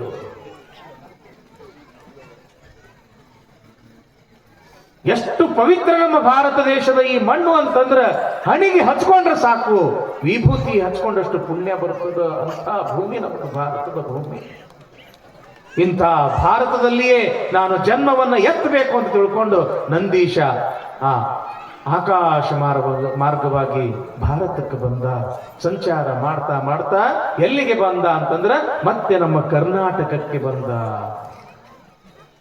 ಕನ್ನಡಕ್ಕಾಗಿ ಕೈ ಎತ್ತು, ನಿನ್ನ ಕೈ ಕಲ್ಪವೃಕ್ಷವಾಗುತ್ತದೆ ಅಂತಾರ ಯಾರು? ಕುವೆಂಪು ಅವರು. ಯಾಕ? ಕನ್ನಡದ ನೆಲ, ಕನ್ನಡದ ಜಲ ಅಷ್ಟೊಂದು ಪವಿತ್ರ. ನಾನು ಈ ಕನ್ನಡ ನಾಡಿನಲ್ಲಿಯೇ ಜನ್ಮವನ್ನ ಎತ್ತಬೇಕು ಅಂತ ತಿಳ್ಕೊಂಡು ಆ ನಂದೀಶ ಆಕಾಶ ಮಾರ್ಗವಾಗಿ ಎಲ್ಲಿಗೆ ಬಂದ ಅಂತಂದ್ರ ಇಂಗಳೇಶ್ವರ ಬಾಗೇವಾಡಿ. ಈಗ ನಾವೆಲ್ಲರೂ ಅದಕ್ಕ ಬಸವನ ಬಾಗೇವಾಡಿ ಅಂತ ಕರಿತೀವಿ. ವಿಜಯಪುರ ಜಿಲ್ಲೆ ಇಂಗಳೇಶ್ವರ ಬಾಗೇವಾಡಿ. ಆ ಇಂಗಳೇಶ್ವರ ಬಾಗೇವಾಡಿಯೊಳಗ ಅಗ್ರಹಾರದ ನಾಯಕ ಮಾದರಸ ಶೈವ ಬ್ರಾಹ್ಮಣ ಕುಟುಂಬ. ಬಸವಣ್ಣನವರ ಇತಿಹಾಸ ಬಹಳ ಲಕ್ಷ್ಯ ಕೊಟ್ಟು ಕೇಳ್ರಿಪ್ಪ, ಬಹಳ ಸುಂದರ ಅದ, ಬಹಳ ಅದ್ಭುತ ಅದ. ನೀವು ಒಮ್ಮೆ ಕೇಳಿದ್ರೆ ಸಾಕು, ಇನ್ನು ಕೇಳಬೇಕು ಅನಿಸ್ತದ. ಇವತ್ತು ಬಂದ್ರೆ ಸಾಕು, ನಾಳೆ ನಿಮಗೆ ಯಾರು ಕರೆಯುವುದ ಬೇಡ. ಬಸವಣ್ಣನ ಪುರಾಣ ನಾವು ಕೇಳಬೇಕು ಅಂತ ತಿಳ್ಕೊಂಡು ಅಷ್ಟೊಂದು ಆಸಕ್ತಿಯಿಂದ ಬರ್ತೀರಿ. ಯಾಕ? ಬಸವಣ್ಣನ ಚರಿತ್ರೆನೇ ಅಷ್ಟೊಂದು ಅದ್ಭುತ ತಂಗಿ. ಇಂಗಳೇಶ್ವರ ಬಾಗೇವಾಡಿ ಅಗ್ರಹಾರದ ನಾಯಕನಾಗಿರ್ತಕ್ಕಂಥ ಮಾದರಸ, ಆತನ ಧರ್ಮ ಪತ್ನಿ ಮಾದಲಾಂಬಿಕೆ. ಇವರಿಗೆ ಒಬ್ಬಳೇ ಮಗಳು ನಾಗಲಾಂಬಿಕೆ ಅಂತ. ಆ ನಾಗಲಾಂಬಿಕೆ ಹುಟ್ಟಿ 12 ವರ್ಷ ಆದರೂ ಕೂಡ ಮತ್ತು ಮಕ್ಕಳಾಗಿದ್ದಿಲ್ಲ. ಯಾರಿಗೆ? ಈ ಮಾದರಸ ಮತ್ತು ಮಾದಲಾಂಬಿಕೆಗೆ. ಆ ಬಾಗೇವಾಡಿಯೊಳಗ ಒಂದು ಜಾಗೃತವಾಗಿರ್ತಕ್ಕಂಥ ದೇವಸ್ಥಾನ. ಹಂಗ ನಮ್ಮ ಮಾದನ ಹಿಪ್ಪರ್ಗಿಯೊಳಗ ಸಂಗಮೇಶ್ವರ ದೇವಸ್ಥಾನ, ಖಂಡೇಶ್ವರ ದೇವಸ್ಥಾನ ಜಾಗೃತವೋ, ಹಂಗ ಅಲ್ಲಿ ನಂದೀಶ್ವರ ದೇವಸ್ಥಾನ ಬಹಳ ಜಾಗೃತ. ಈಗಲೂ ಕೂಡ ನೀವು ಬಸವನ ಬಾಗೇವಾಡಿಗೆ ಹೋದ್ರಿ ಅಂತಂದ್ರ ಆ ದೇವಸ್ಥಾನಕ್ಕೆ ಮೊದಲು ಹೋಗ್ರಿ. ಏನು ಬಸವಣ್ಣ, ಎಷ್ಟು ಎತ್ತರದ ಬಸವಣ್ಣ, ಎಷ್ಟು ಅಪರೂಪದ ಒಂದು ಕಲೆ, ಏನು ಅದರಲ್ಲಿ ಇರ್ತಕ್ಕಂಥ ಒಂದು ಚಿತ್ಕಳೆ ನೋಡ್ತಾ ಇದ್ರ ಹಂಗ ನೋಡ್ಬೇಕು ಅನಿಸ್ತದ. ಅಂತ ಅದ್ಭುತ ಬಸವಣ್ಣ, ಬಸವನ ಬಾಗೇವಾಡಿಯ ಬಸವಣ್ಣ. ಆ ಬಸವಣ್ಣನಿಗೆ ಈ ಮಾದಲಾಂಬಿಕೆ ಬೇಡ್ಕೊಳ್ತಾಳ, ಯಪ್ಪ ಬಸವಣ್ಣ, ನಂದೀಶ, ಮಗಳು ಹುಟ್ಟಿ 12 ವರ್ಷ ಆತು. ನಮ್ಮ ಕುಲ ಉದ್ಧಾರಕ್ಕಾಗಿ, ನಮ್ಮ ಮನೆತನದ ಜ್ಯೋತಿಯನ್ನ ಬೆಳಗಿಸೋದಕ್ಕಾಗಿ ಒಂದು ಗಂಡು ಮಗನನ್ನು ಕೊಟ್ಟು ಕಾಪಾಡು ಅಂತ ತಿಳ್ಕೊಂಡು ನಂದೀಶನಿಗೆ ವ್ರತವನ್ನ ಮಾಡ್ತಾ ಇದ್ದಾಳೆ ಮಾದಲಾಂಬಿಕೆ. ದಿವಸ ಬರ್ತಾಳ, ಪೂಜೆಯನ್ನ ಮಾಡ್ತಾಳ, ಹೂಪತ್ರಿ ಧರಿಸ್ತಾಳ, ಆನಂದದಿಂದ ಮಂಗಳಾರತಿಯನ್ನ ಮಾಡ್ತಾಳ. ಹಿಂಗ ಭಕ್ತಿಯಿಂದ ಆ ಬಸವಣ್ಣನ ಪೂಜೆಯನ್ನ ಮಾಡಕತ್ತಾಳ ಮಾದಲಾಂಬಿಕೆ. ಒಂದು ದಿವಸ ಮಂಗಳಾರತಿ ಮಾಡಿ ಕಣ್ ತುಂಬ ಆ ಬಸವಣ್ಣನನ್ನ ನೋಡ್ತಾ ಮನಸ್ಸಿನಲ್ಲಿ ಹಿಂಗ ಪ್ರಾರ್ಥನೆಯನ್ನ ಮಾಡ್ತಾ ಇರ್ತಕ್ಕಂಥ ಸಮಯದೊಳಗ ಏನಾಯ್ತು ಅಂತಂದ್ರೆ ಆ ಬಸವಣ್ಣನ ಬಲಭಾಗದ ಹೂವು ಕೆಳಗೆ ಬಿದ್ದು ಬಿಡುತ್ತು. ಯಾವಾಗ ಬಲಭಾಗದ ಹೂವು ಬಿತ್ತೋ ಅಲ್ಲಿ ಇರ್ತಕ್ಕಂಥ ಅರ್ಚಕ, ಪೂಜೆ ಮಾಡ್ತಕ್ಕಂಥ ಪೂಜಾರಿ, ಯವಾ ಬಸವಣ್ಣ ನಿಮಗ ಬಲಭಾಗದ ಹೂವು ಆಶೀರ್ವಾದವಾಗಿ ಕೊಟ್ಟಾನ, ತಗೊಳ್ರಿ ಅಂತ ತಿಳ್ಕೊಂಡು ಹಿಂಗ ಕೊಡಾಕ ಬರುದ ತಡ ಭಕ್ತಿಯಿಂದ ಉಡಿಯೊಳಗ ಆ ಹೂವನ್ನ ತೆಗೆದುಕೊಂಡು ಆ ಹೂವನ್ನ ಆ ಕಣ್ಣಿಗೆ, 2 ಕಣ್ಣಿಗೆ ಸ್ಪರ್ಶ ಮಾಡಿಕೊಂಡು ತಲೆಯಲ್ಲಿ ಮುಡ್ಕೊಳ್ತಾಳ ಮಾದಲಾಂಬಿಕೆ. ಬಂದಳು, ಗಂಡಗೆ ಹೇಳಿದಳು. ಗಂಡಗೆ ಬಹಳ ಸಂತೋಷ ಆಯ್ತು. ರಾತ್ರಿ ಆತು, ಮಲ್ಕೊಂಡ್ರು. ಮಾರನೇ ದಿವಸ ನಸುಕಿನ ಜಾವ ಕನಸು ಬಿದ್ದದ. ಯಾರಿಗೆ? ಮಾದಲಾಂಬಿಕೆಗೆ ಕನಸು ಬಿದ್ದದ. ಕನಸಿನೊಳಗ ಸಾಕ್ಷಾತ್ ನಂದೀಶ್ವರನೇ ಜಂಗಮ ಅವತಾರವನ್ನ ಎತ್ಯಾನ. ಏನದು? ಮೈ ತುಂಬ ಕಾವಿ ಬಟ್ಟೆ ಅದಾವ, ಹಣಿ ತುಂಬ ವಿಭೂತಿ ಅದ, ಕೊರಳಲ್ಲಿ ಲಿಂಗ ರುದ್ರಾಕ್ಷಿ ಅದ. ಅವ್ವಾ ಅಂತ ಹೇಳಿ ಕರೆದ ನಂದೀಶ. ಕೈ ಜೋಡಿಸಲು ಮಾದಲಾಂಬಿಕೆ, ಅವ್ವಾ ನಿನ್ನ ಭಕ್ತಿ ಬಹಳ ದೊಡ್ಡದು, ನಿನ್ನ ಭಕ್ತಿಗೆ ನಂದೀಶ ಮೆಚ್ಚಾನ. ಪರಮಾತ್ಮನ ಅನುಗ್ರಹದಂತೆ ನಂದೀಶನೇ ನಿನ್ನ ಹೊಟ್ಟಿಯೊಳಗ ಮಗನಾಗಿ ಹುಟ್ಟತನವ. ಹುಟ್ಟದ ಬಳಿಕ ಆ ಮಗನಿಗೆ ಬಸವಣ್ಣ ಅಂತ ನಾಮಕರಣ ಮಾಡಬೇಕು ನೋಡು ತಾಯಿ ಅಂತ ತಿಳ್ಕೊಂಡು ಹಿಂಗ ಹೇಳ್ತಾನ. ಆಯ್ತು ಯಪ್ಪ ಅಂತ ತಿಳ್ಕೊಂಡು ಈ ತಾಯಿ ಕೈ ಜೋಡಿಸ್ತಾಳ. ಕೈ ಜೋಡಿಸೋದೇ ತಡ ಆ ಜಂಗಮ ಸ್ವರೂಪದಲ್ಲಿ ಇರ್ತಕ್ಕಂಥ ನಂದೀಶ ಬೆಳ್ಳಗೆ ಬೆಳಕಾಗಿ ಆ ತಾಯಿಯ ಗರ್ಭವನ್ನ ಪ್ರವೇಶ ಮಾಡ್ತಾನ. ಯಾರ್ದು? ಮಾದಲಾಂಬಿಕೆಯ ಗರ್ಭವನ್ನ ಪ್ರವೇಶ ಮಾಡ್ತಾನ. ಯಾವಾಗ ಆ ಬೆಳಕ ತಾಯಿಯ ಗರ್ಭವನ್ನ ಪ್ರವೇಶ ಮಾಡ್ದಂಗಾತು, ಎಚ್ಚರ ಆಗಿಬಿಡ್ತು. ನಸುಕಿನ ಜಾವ ಆಗಿಬಿಟ್ಬಿತ್ತು. ಪಕ್ಕದಲ್ಲಿಯೇ ಮಲಗಿಕೊಂಡಿರ್ತಕ್ಕಂಥ ಮಾದರಸರನ್ನ ಏನ್ರಿ ಹೇಳ್ರಿ ಅಂತ ತಿಳ್ಕೊಂಡು ಎಬ್ಬಶಾಳ. ಯಾಕಂತ ಕೇಳ್ತಾರ. ಏನಿಲ್ಲ, ಕನಸು ಬಿದ್ದಿತ್ತು. ಕನಸಿನೊಳಗೆ ಸಾಕ್ಷಾತ್ ನಂದೀಶ್ವರನೇ ಬಂದು ನಿನ್ನ ಹೊಟ್ಟೆಯೊಳಗೆ ಮಗನಾಗಿ ನಾನು ಹುಟ್ಟು ಬರ್ತೀನಿ, ಆ ಮಗನಿಗೆ ಬಸವಣ್ಣ ಅಂತ ತಿಳ್ಕೊಂಡು ನಾಮಕರಣ ಮಾಡಬೇಕು ಅಂತ ತಿಳ್ಕೊಂಡು ಅಪ್ಪಣೆ ಮಾಡ್ಯಾನ. ಈ ಬಹಳ ಚಲೋ ಆತಲ್ಲ ಅಂತ ತಿಳ್ಕೊಂಡು ಇಬ್ರು ಖುಷಿಯಿಂದ ಎದ್ದಾರ, ಸ್ನಾನ ಮಾಡ್ಯಾರ, ಪೂಜೆ ಮಾಡಿಕೊಂಡು ಆ ನಂದೀಶನ ದೇವಸ್ಥಾನಕ್ಕೆ ಬಂದಾರ. ನಂದೀಶನಿಗೆ ಮಂಗಲವನ್ನ ಹಾಡ್ಯಾರ. ಕನಸು ಸುಳ್ಳಾಗಲಿಲ್ಲ. ಬಿದ್ದಿರ್ತಕ್ಕಂಥ ಕನಸು ಸುಳ್ಳಾಗ್ಲಿಲ್ಲ. ಯಾಕ? ಮುಂದೆ ಕೆಲವೇ ದಿನಗಳಲ್ಲಿ ಗರ್ಭವನ್ನು ಧರಿಸಿದಳು ಮಾದಲಾಂಬಿಕೆ. ಯಾಕ? ಶಿವನ ಕೃಪಾ. ಅವನು ಕೃಪಾ ಆಯ್ತು ಅಂತಂದ್ರೆ ಮುಗಿದು ಹೋಗ್ಬಿಡ್ತು. ಮತ್ತೊಂದೇನದ ಹೇಳ್ರಿ, ಏನಂತಾರೆ ಬಸವಣ್ಣವರು? ನೀನೊಲಿದರೆ ಕೊರಡು ಕೊನರುವುದು, ನೀನೊಲಿದರೆ ಬರಡು ಹಯನಬಹುದು, ನೀನೊಲಿದರೆ ವಿಷವು ಅಮೃತಬಹುದು, ನೀನೊಲಿದರೆ ಸಕಲ ಪಡಿ ಪದಾರ್ಥಗಳು ಇದಿರಲ್ಲಿಪ್ಪವು ಕೂಡಲ ಸಂಗಮ ದೇವ. ಅವನು ಕೃಪಾ ಆಯ್ತು ಅಂತಂದ್ರೆ ಸಾಕು. ಒಣಗಿರ್ತಕ್ಕಂಥ ಗಿಡ ಚಿಗುರ್ತದಂತ, ಬರಡಾಗಿರ್ತಕ್ಕಂಥ ಆಕಳ ಹೈನು ಕೊಡ್ತದಂತ, ವಿಷ ಇದ್ದಿದ್ದು ಕೂಡ ಅಮೃತ ಆಗ್ತದಂತ. ನಾವು ಮನಸ್ಸಿನೊಳಗ ಇಂಥದ್ದು ಆಗಬೇಕು ಅಂತ ತಿಳ್ಕೊಂಡು, ಇಂಥದ್ದು ಬೇಕು ಅಂತ ತಿಳ್ಕೊಂಡು ಬಯಸಿದ್ರೆ ಸಾಕು, ಕಣ್ಣೆದುರು ಬಂದು ಬೀಳ್ತದಂತ. ಯಾಕ? ಅದು ಪರಮಾತ್ಮನ ಕೃಪಾ, ಸದ್ಗುರುವಿನ ಕೃಪಾ. ಯಾವಾಗ ಕನಸಿನೊಳಗ ನಂದೀಶ ಹೇಳಿಬಿಟ್ಟ, ಸುಳ್ಳಾಗಲಿಲ್ಲ. ಗರ್ಭ ಧರಿಸಿದಳು.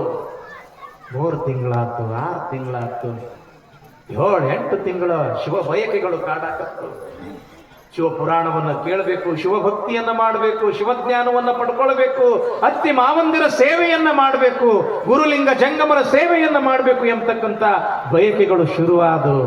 8 ತಿಂಗಳ 9 ತಿಂಗಳ ಹೇರಿಗೆಗಾಗಿ ಎಲ್ಲಿಗೆ ಬಂದಿದ್ದಾಳೆ ಮಾದಲಾಂಬಿಕೆ ಅಂತಂದ್ರ ಆಕೆಯ ತವರು ಮನೆಯಾಗಿರ್ತಕ್ಕಂಥ ಇಂಗಳೇಶ್ವರ. ಬಾಗೇವಾಡಿಯಿಂದ ಅದೇನು ಬಹಳ ದೂರ ಇಲ್ಲ, ಒಂದು 15-20 ಕಿಲೋಮೀಟರ್ ಅಷ್ಟೇ. ಹೇರಿಗೆಗಾಗಿ ತವರು ಮನೆಗೆ ಬಂದಾಳ ಮಾದಲಾಂಬಿಕೆ. ಇತ್ತ ಬಾಗೇವಾಡಿಯೊಳಗ ಒಂದು ಘಟನೆ ನಡೀತದ. ಅದನ್ನ ಕೇಳಿದ್ರೆ ಹೊಟ್ಟೆಯಾಗಿನ ಕಣ್ಣು ಚುರ್ರ ಅಂತ ಬರ. ಶ್ರೇಷ್ಠ ಕುಲದವರ ಓಣಿಯೊಳಗ ಒಂದು ಕರು ಸತ್ತಾದ. ಸತ್ತಿರ್ತಕ್ಕಂಥ ಕರುವನ್ನ ಎತ್ಕೊಂಡು ವೈರಿ ಅಂತ ತಿಳ್ಕೊಂಡು ಯಾರಿಗೆ ಹೇಳ್ಯಾರಂತಂದ್ರ, ಒಬ್ಬ ದಲಿತರ ಹುಡುಗ, ಆತನ ಹೆಸರು ಕೇತಾ ಅಂತ. ವಯಸ್ಸು ಅಷ್ಟೇ ಒಂದು 17-18 ವಯಸ್ಸು ಆ ಹುಡುಗನಿಗೆ. ಸತ್ತಿರ್ತಕ್ಕಂಥ ಕರು ಒಯ್ಬೇಕು ಅಂತ ತಿಳ್ಕೊಂಡು ಬಂದಾನ. ಅದನ್ನು ಹೊತ್ಕೊಂಡು ತನ್ನ ಕೇರಿ ಕಡೆಗೆ ಒಯ್ಬೇಕು ಅಂತ ತಿಳ್ಕೊಂಡು ನಡೆದಿರ್ತಕ್ಕಂಥ ಸಮಯದೊಳಗ ಆ ಓಣಿಯೊಳಗ ಒಂದು ಮನೆಯೊಳಗ ಬಂದು ಪೂಜಾ ನಡೆದದ. ಆ ಪೂಜೆಯ ಸಮಯದೊಳಗ ಹೋಮ ಹವನ ಕಾರ್ಯಕ್ರಮ ನಡೆದದ. ಆ ಹೋಮ ಹವನ ಕಾರ್ಯಕ್ರಮದೊಳಗ ಅಲ್ಲಿ ಇರ್ತಕ್ಕಂಥ ಬ್ರಾಹ್ಮಣರು ಅಬ್ದಿ ಸ್ವರಯುಕ್ತವಾಗಿ ವೇದ ಘೋಷಗಳನ್ನ ಮಾಡ್ತಾ ಇದ್ದಾರ, ಮಂತ್ರಗಳನ್ನ ಹೇಳ್ತಾ ಇದ್ದಾರ. ಹೋಮ ಹವನ ನಡೀತು ಅಂತಂದ್ರೆ ಅದರೊಳಗ ಹವಿಸ್ಸು ಅಂತ ಹಾಕ್ತಾರ. ಘಮ್ ಅಂತ ಮೂಗಿಗೆ ಒಳ್ಳೆಯ ವಾಸನೆ ಬರ್ತದ. ಆ ವಾಸನೆ ಮೂಗಿಗೆ ಬಡಿತು. ಆ ಮನೆಯಲ್ಲಿ ಹೇಳ್ತಾ ಇರ್ತಕ್ಕಂಥ ಮಂತ್ರಗಳ ನಾದ ಕಿವಿಗೆ ಬಡಿತು. ಈ ದಲಿತರ ಹುಡುಗ ವಿಚಾರ ಮಾಡ್ತಾನ, ಏನಾರ ನಡೆದಿರ್ಬೇಕು ಇವ್ರ ಮನೆಯಾಗ. ಎಷ್ಟು ಘಮ್ ಅಂತ ವಾಸನೆ ಬರಾಕತ್ತದ, ಎಷ್ಟು ಚಂದ ಮಂತ್ರ ಹೇಳಕತ್ತಾರ. ನೋಡೇನೆ ನೋಡ್ಬೇಕು ಅಂತ ತಿಳ್ಕೊಂಡು ಏನು ಮಾಡ್ದ ಅಂತಂದ್ರ, ಆ ಸತ್ತಿರ್ತಕ್ಕಂಥ ಕರು ಹೊರಗಡೆ ಇರ್ತಕ್ಕಂಥ ಕಟ್ಟಿ ಮೇಲೆ ಇಟ್ಟವನ 1-2 ಹೆಜ್ಜೆ ಒಳಗೆ ಬಂದು ಏನ್ ನಡೆದದ ಅಂತ ತಿಳ್ಕೊಂಡು ಹಿಂಗ ಹಣಿಕೆ ಹಾಕಿ ನೋಡಕತ್ತಾನ. ನೋಡ್ತಾ ಇರ್ತಕ್ಕಂಥ ಸಮಯದೊಳಗ ಆ ಮನೆಯ ಒಡೆಯನಾಗಿರ್ತಕ್ಕಂಥ ನರಸಿಂಹ ಪೆದ್ದಿ ಈತನನ್ನ ನೋಡೋದೇ ತಡ ಜೋರಾಗಿ ಕೂಗಾಡಕ್ಕೆ ಶುರು ಮಾಡಿಬಿಟ್ಟ, ಕಿರುಚಾಟಕ್ಕೆ ಶುರು ಮಾಡಿಬಿಟ್ಟ. ಕುಲ ಕೆಡ್ತ್ರೆಪೋ, ಧರ್ಮ ಕೆಡ್ತ್ರೆಪೋ. ಒಬ್ಬ ಹೊಲೆಯರ ಹುಡುಗ ಬ್ರಾಹ್ಮಣರ ಮನೆಯೊಳಗೆ ಬಂದು ನಾವು ಮಾಡ್ತಕ್ಕಂಥ ಪೂಜಾ ನೋಡುವಂಗಾತು, ನಾವು ಹೇಳ್ತಕ್ಕಂಥ ಮಂತ್ರ ಕೇಳುವಂಗಾತು. ಧರ್ಮ ಕೆಡ್ತು ಅಂತ ತಿಳ್ಕೊಂಡು ಜೋರಾಗಿ ಕೂಗಾಡಕ್ಕೆ ಶುರು ಮಾಡಿಬಿಟ್ಟ. ಇದನ್ನ ಕೇಳಿರ್ತಕ್ಕಂಥ ಪಾಪ ಆ ದಲಿತರ ಹುಡುಗ, ಏನು ಅಪರಾಧ ಆಯ್ತು ನನ್ನಿಂದ, ಏನು ನನ್ನಿಂದ ತಪ್ಪಾಗಿರ್ಬಹುದು ಅಂತ ತಿಳ್ಕೊಂಡು ಹೆದರ್ದವನ ಓಡಿ ಓಡಿ ಓಡಿ ಬಂದು ತನ್ನ ಕೇರಿಯೊಳಗಿರ್ತಕ್ಕಂಥ ಮನ್ಯಾಗ ಗಡಗಡ ಅಂತ ನಡ್ಕೊಂತ ಕುಂತು ಬಿಟ್ಟ. ಇತ್ತ ಸುಮ್ಮ ಕುಂಡ್ರಲಿಲ್ಲ ನರಸಿಂಹ ಪೆದ್ದಿ. ಒಬ್ಬ ದಲಿತರ ಹುಡುಗ ನಮ್ಮ ಮನೆಯ ಹೊಸ್ತಿಲನ್ನು ತುಳಿದಾನ ಅಂದ ಬಳಿಕ ಅವನಿಗೆ ಶಿಕ್ಷೆ ಆಗಬೇಕು. ಎಂಥ ಶಿಕ್ಷೆ ಆಗಬೇಕು ಅಂತಂದ್ರೆ ಮುಂದಿನ ದಿನಮಾನದೊಳಗೆ ಯಾವ ದಲಿತರು ಕೂಡ ನಮ್ಮ ಮನೆಯ ಹೊಸ್ತಿಲ ತುಳಿಬಾರ್ದು, ಅಂಥ ಘೋರ ಶಿಕ್ಷೆ ಆಗಬೇಕು. ಆಗಿನ ಕಾಲ ಹಂಗಿದ್ರಪ್ಪ. ದೀನ ದಲಿತರ ಪರಿಸ್ಥಿತಿ ಬಸವಣ್ಣ ಹುಟ್ಟುವ ಪೂರ್ವದೊಳಗೆ ಹೆಂಗಿತ್ತು ಅಂತಂದ್ರ ನಾಯಿ ನೊಣ ನರ್ಜಕ್ಕಿಂತಲೂ ಕೂಡ ಕೀಳಾಗಿ ಕಾಣ್ತಿದ್ರು ದಲಿತರನ್ನ. ಅಂಥ ಪರಿಸ್ಥಿತಿ ಇತ್ತು ಬಸವಣ್ಣನ ಪೂರ್ವದೊಳಗೆ.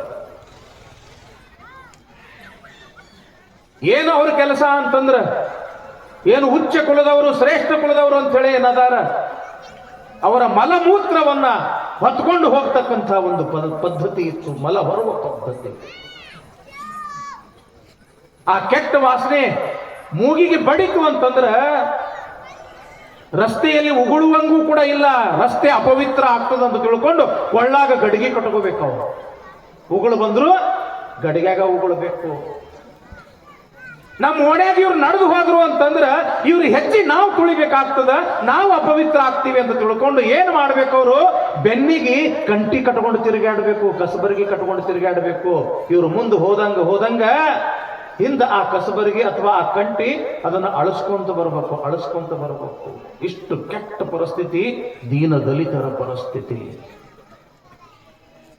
ಪ್ರತಿಫಲ ಏನು? ಆ ಉಚ್ಚ ಕುಲದವರು ಹುಟ್ಟು ಬಿಟ್ಟಿರ್ತಕ್ಕಂಥ ಬಟ್ಟೆಗಳನ್ನು ಇವರು ತೊಟ್ಕೊಳ್ಬೇಕು. ಅವರು ಕೊಟ್ಟಿರ್ತಕ್ಕಂಥ ಹಳಸಿದ ಆ ಎಂಜಲು ಆ ಅನ್ನವನ್ನ ಇವರು ಊಟ ಮಾಡಬೇಕು. ಸಾಲಿ ಕಲಿಯುವಂಗಿಲ್ಲ, ಚಲೋ ಮನಿ ಕಟ್ಕೊಳ್ಳುವಂಗಿಲ್ಲ. ಯಾಕೆ? ಇವರು ಸ್ಥಿತಿವಂತರಾದ್ರೆ ನಮ್ಮ ಮನೆಯಾಗ ದುಡಿಯವರು ಯಾರು ಅನ್ನೋ ಒಂದು ಕೆಟ್ಟ ವಿಚಾರ. ಇಂಥ ಒಂದು ಕ್ಲಿಷ್ಟವಾಗಿರ್ತಕ್ಕಂಥ ಪರಿಸ್ಥಿತಿ ಬಸವಣ್ಣನ ಜನನ ಪೂರ್ವದೊಳಗೆ ಇದ್ದಿರ್ತಕ್ಕಂಥ ಸಂದರ್ಭ. ನರಸಿಂಹ ಪೆದ್ದಿ ಅಂತಾನ ನನ್ನ ಮನೆಯ ಹೊಸ್ತಿಲನ್ನು ತುಳಿದಿರ್ತಕ್ಕಂಥ ಆ ದಲಿತರ ಹುಡುಗನಿಗೆ ಘೋರ ಶಿಕ್ಷೆ ಆಗಬೇಕು ಅಂತ ತಿಳ್ಕೊಂಡು ಆ ಓಣಿಯಲ್ಲಿ ಇರ್ತಕ್ಕಂಥ ಅಂದ್ರೆ ಆ ಉಚ್ಚ ಕುಲದವರ ಓಣಿಯಲ್ಲಿ ಇರ್ತಕ್ಕಂಥ ಎಲ್ಲ ಮುಖಂಡರನ್ನ ಕೂಡಿಸಿ ಒಂದು ಮೀಟಿಂಗ್ ಅಂದ್ರೆ ಒಂದು ಸಮಾಲೋಚನೆಯನ್ನ ಮಾಡ್ತಾರ. ಹೆಂಗ್ ಮಾಡಬೇಕು, ಅವನಿಗೆ ಎಂಥ ಶಿಕ್ಷೆ ಕೊಡಬೇಕು. ಒಂದು ತೀರ್ಮಾನಕ್ಕೆ ಬಂದ್ರು. ಇನ್ನು ಮುಂದೆ ಯಾವ ದಲಿತರು ಕೂಡ ನಮ್ಮ ಮನೆ ಪ್ರವೇಶ ಮಾಡಬಾರದು, ಅಂತ ಶಿಕ್ಷೆ ಕೊಡಬೇಕು. ಅದನ್ನು ನೋಡಿ ಎಲ್ಲರೂ ಗಡಗಡ ಅಂತ ನಡಗಬೇಕು ಅಂತ ತಿಳ್ಕೊಂಡು ಎಂಥ ಶಿಕ್ಷೆ ಪ್ರಕಟಣೆ ಮಾಡ್ತಾರ ಅಂತಂದ್ರ, ಯಾವ ಕಿವಿಯಿಂದ ನಾವು ಹೇಳ್ತಕ್ಕಂಥ ಮಂತ್ರವನ್ನ ಕೇಳಿದಾನೋ ಆ ಹುಡುಗ ಆತನ ಕಿವಿಯೊಳಗ ಕಾದ ಕಬ್ಬಿಣದ ರಸವನ್ನ ಹಾಕಬೇಕು. ಇದೇ ಶಿಕ್ಷೆ ಅಂತ ತಿಳ್ಕೊಂಡು ತೀರ್ಮಾನ ಮಾಡೇ ಬಿಟ್ರು. ಹಾಗಾದ್ರ ಯಾವ ದಿವಸ ಮಾಡಬೇಕು ಆ ಶಿಕ್ಷೆ? ಮುಂದೆ 3-4 ದಿನಗಳಲ್ಲಿ 1131 ಇಸ್ವಿ ಆನಂದ ನಾಮ ಸಂವತ್ಸರ ವೈಶಾಖ ಶುದ್ಧ ತೃತೀಯ ಬೆಳಗಿನ ಜಾವಕ್ಕೆ ಅವನ ಕಿವಿಯೊಳಗ ಕಾಲ ಕಬ್ಬಿಣದ ರಸವನ್ನ ಹಾಕಬೇಕು ಅಂತ ತಿಳ್ಕೊಂಡು ಅದು ಪ್ರಕಟಣೆ ಮಾಡಬೇಕು. ಇತ್ತ ಪಾಪ ಆ ದಲಿತರ ಹುಡುಗ, ಆ ದಲಿತರ ತಂದೆ ತಾಯಿಗಳು, ಬಂಧು ಬಳಗದವರದು, ದಲಿತರ ಕೇರಿಯಲ್ಲಿರ್ತಕ್ಕಂಥ ಎಲ್ಲಾ ಜನ ಸಿಕ್ಕ ಅವರ ಪಾದಕ್ಕೆ ಬೀಳ್ತಾರೆ, ಕಾಲಿಗೆ ಬೀಳ್ತಾರೆ. ಯಪ್ಪ, ಇನ್ನು ಮುಂದೆ ಅಂತ ತಪ್ಪು ನಾವು ಮಾಡುವುದಿಲ್ಲ. ಕಾದ ಕಬ್ಬಿಣದ ರಸ ಕಿವಿಯೊಳಗ ಹಾಕರ ಯಾವ ತಾನೇ ಉಳಿಯಾಕ ಸಾಧ್ಯ ಅದ? ಅವ ವಿಲಿ ಒದ್ದಾಡಿ ಸತ್ತು ಹೋಗ್ತಾನ್ರಿಪ್ಪ, ಅದಕ್ಕೆ ಕ್ಷಮಾ ಮಾಡ್ರಿ ಅಂತ ತಿಳ್ಕೊಂಡು ಎಲ್ಲರೂ ಕೇಳ್ತಾರೆ. ಖರೆ ಅವ್ರ ಮಾತು ಕೇಳೋರು ಯಾರೂ ಕೂಡ ಇಲ್ಲ. ಆ ದಿನ ಬಂದೇ ಬಿಡುತ್ತೆ. ಬೆಳಗಿನ ಜಾವ ಬಂದ ಕಡೆಗೆ ಆ ಕಬ್ಬಿಣವನ್ನ ಕುದಿಸಕತ್ತಾರ. ಕತಕತ ಅಂತ ಕಬ್ಬಿಣ ಕುದಿಯಾಕತ್ತದ. ಇತ್ತ ಪಾಪ ಆ ದಲಿತರ ಕುಟುಂಬ ಅದ, 8-10 ಕುಟುಂಬ. ಆ ಹುಡುಗನನ್ನ ಕೈಕಾಲು ಕಟ್ಟಿ ಎಳ್ಕೊಂಡು ತಂದು ಒಗದಾರ. ವಿಲಿ ಒದ್ದಾಡಕತ್ತಾನ. ನನ್ ತಪ್ಪಾಯ್ತ್ರಿಪ್ಪ, ಇನ್ನು ಮುಂದೆ ನಾ ಅಂತದ್ದು ಮಾಡುವುದಿಲ್ಲ. ನನ್ನ ಕಿವಿಯೊಳಗ ಕಬ್ಬಿಣದ ರಸ ಹಾಕಕ್ ಹೋಗ್ಬೇಡ್ರಪ್ಪ, ನಾ ಸತ್ ಹೋಗ್ತೀನಿ ಅಂತಾನ. ಆದ್ರೂ ಕೂಡ ಕೇಳೋರಿಲ್ಲ. ಕಬ್ಬಿಣದ ರಸ ಕಿವಿಯೊಳಗ ಹಾಕಿದ್ರ ಹೆಂಗ ಇವ ಒದ್ದಾಡ್ತಾನ, ಹೆಂಗ ಸಾಯ್ತಾನ ನೋಡಾಕಂತ ತಿಳ್ಕೊಂಡು ಸಾಕಷ್ಟು ಜನ ಕೂಡ್ಯಾರ.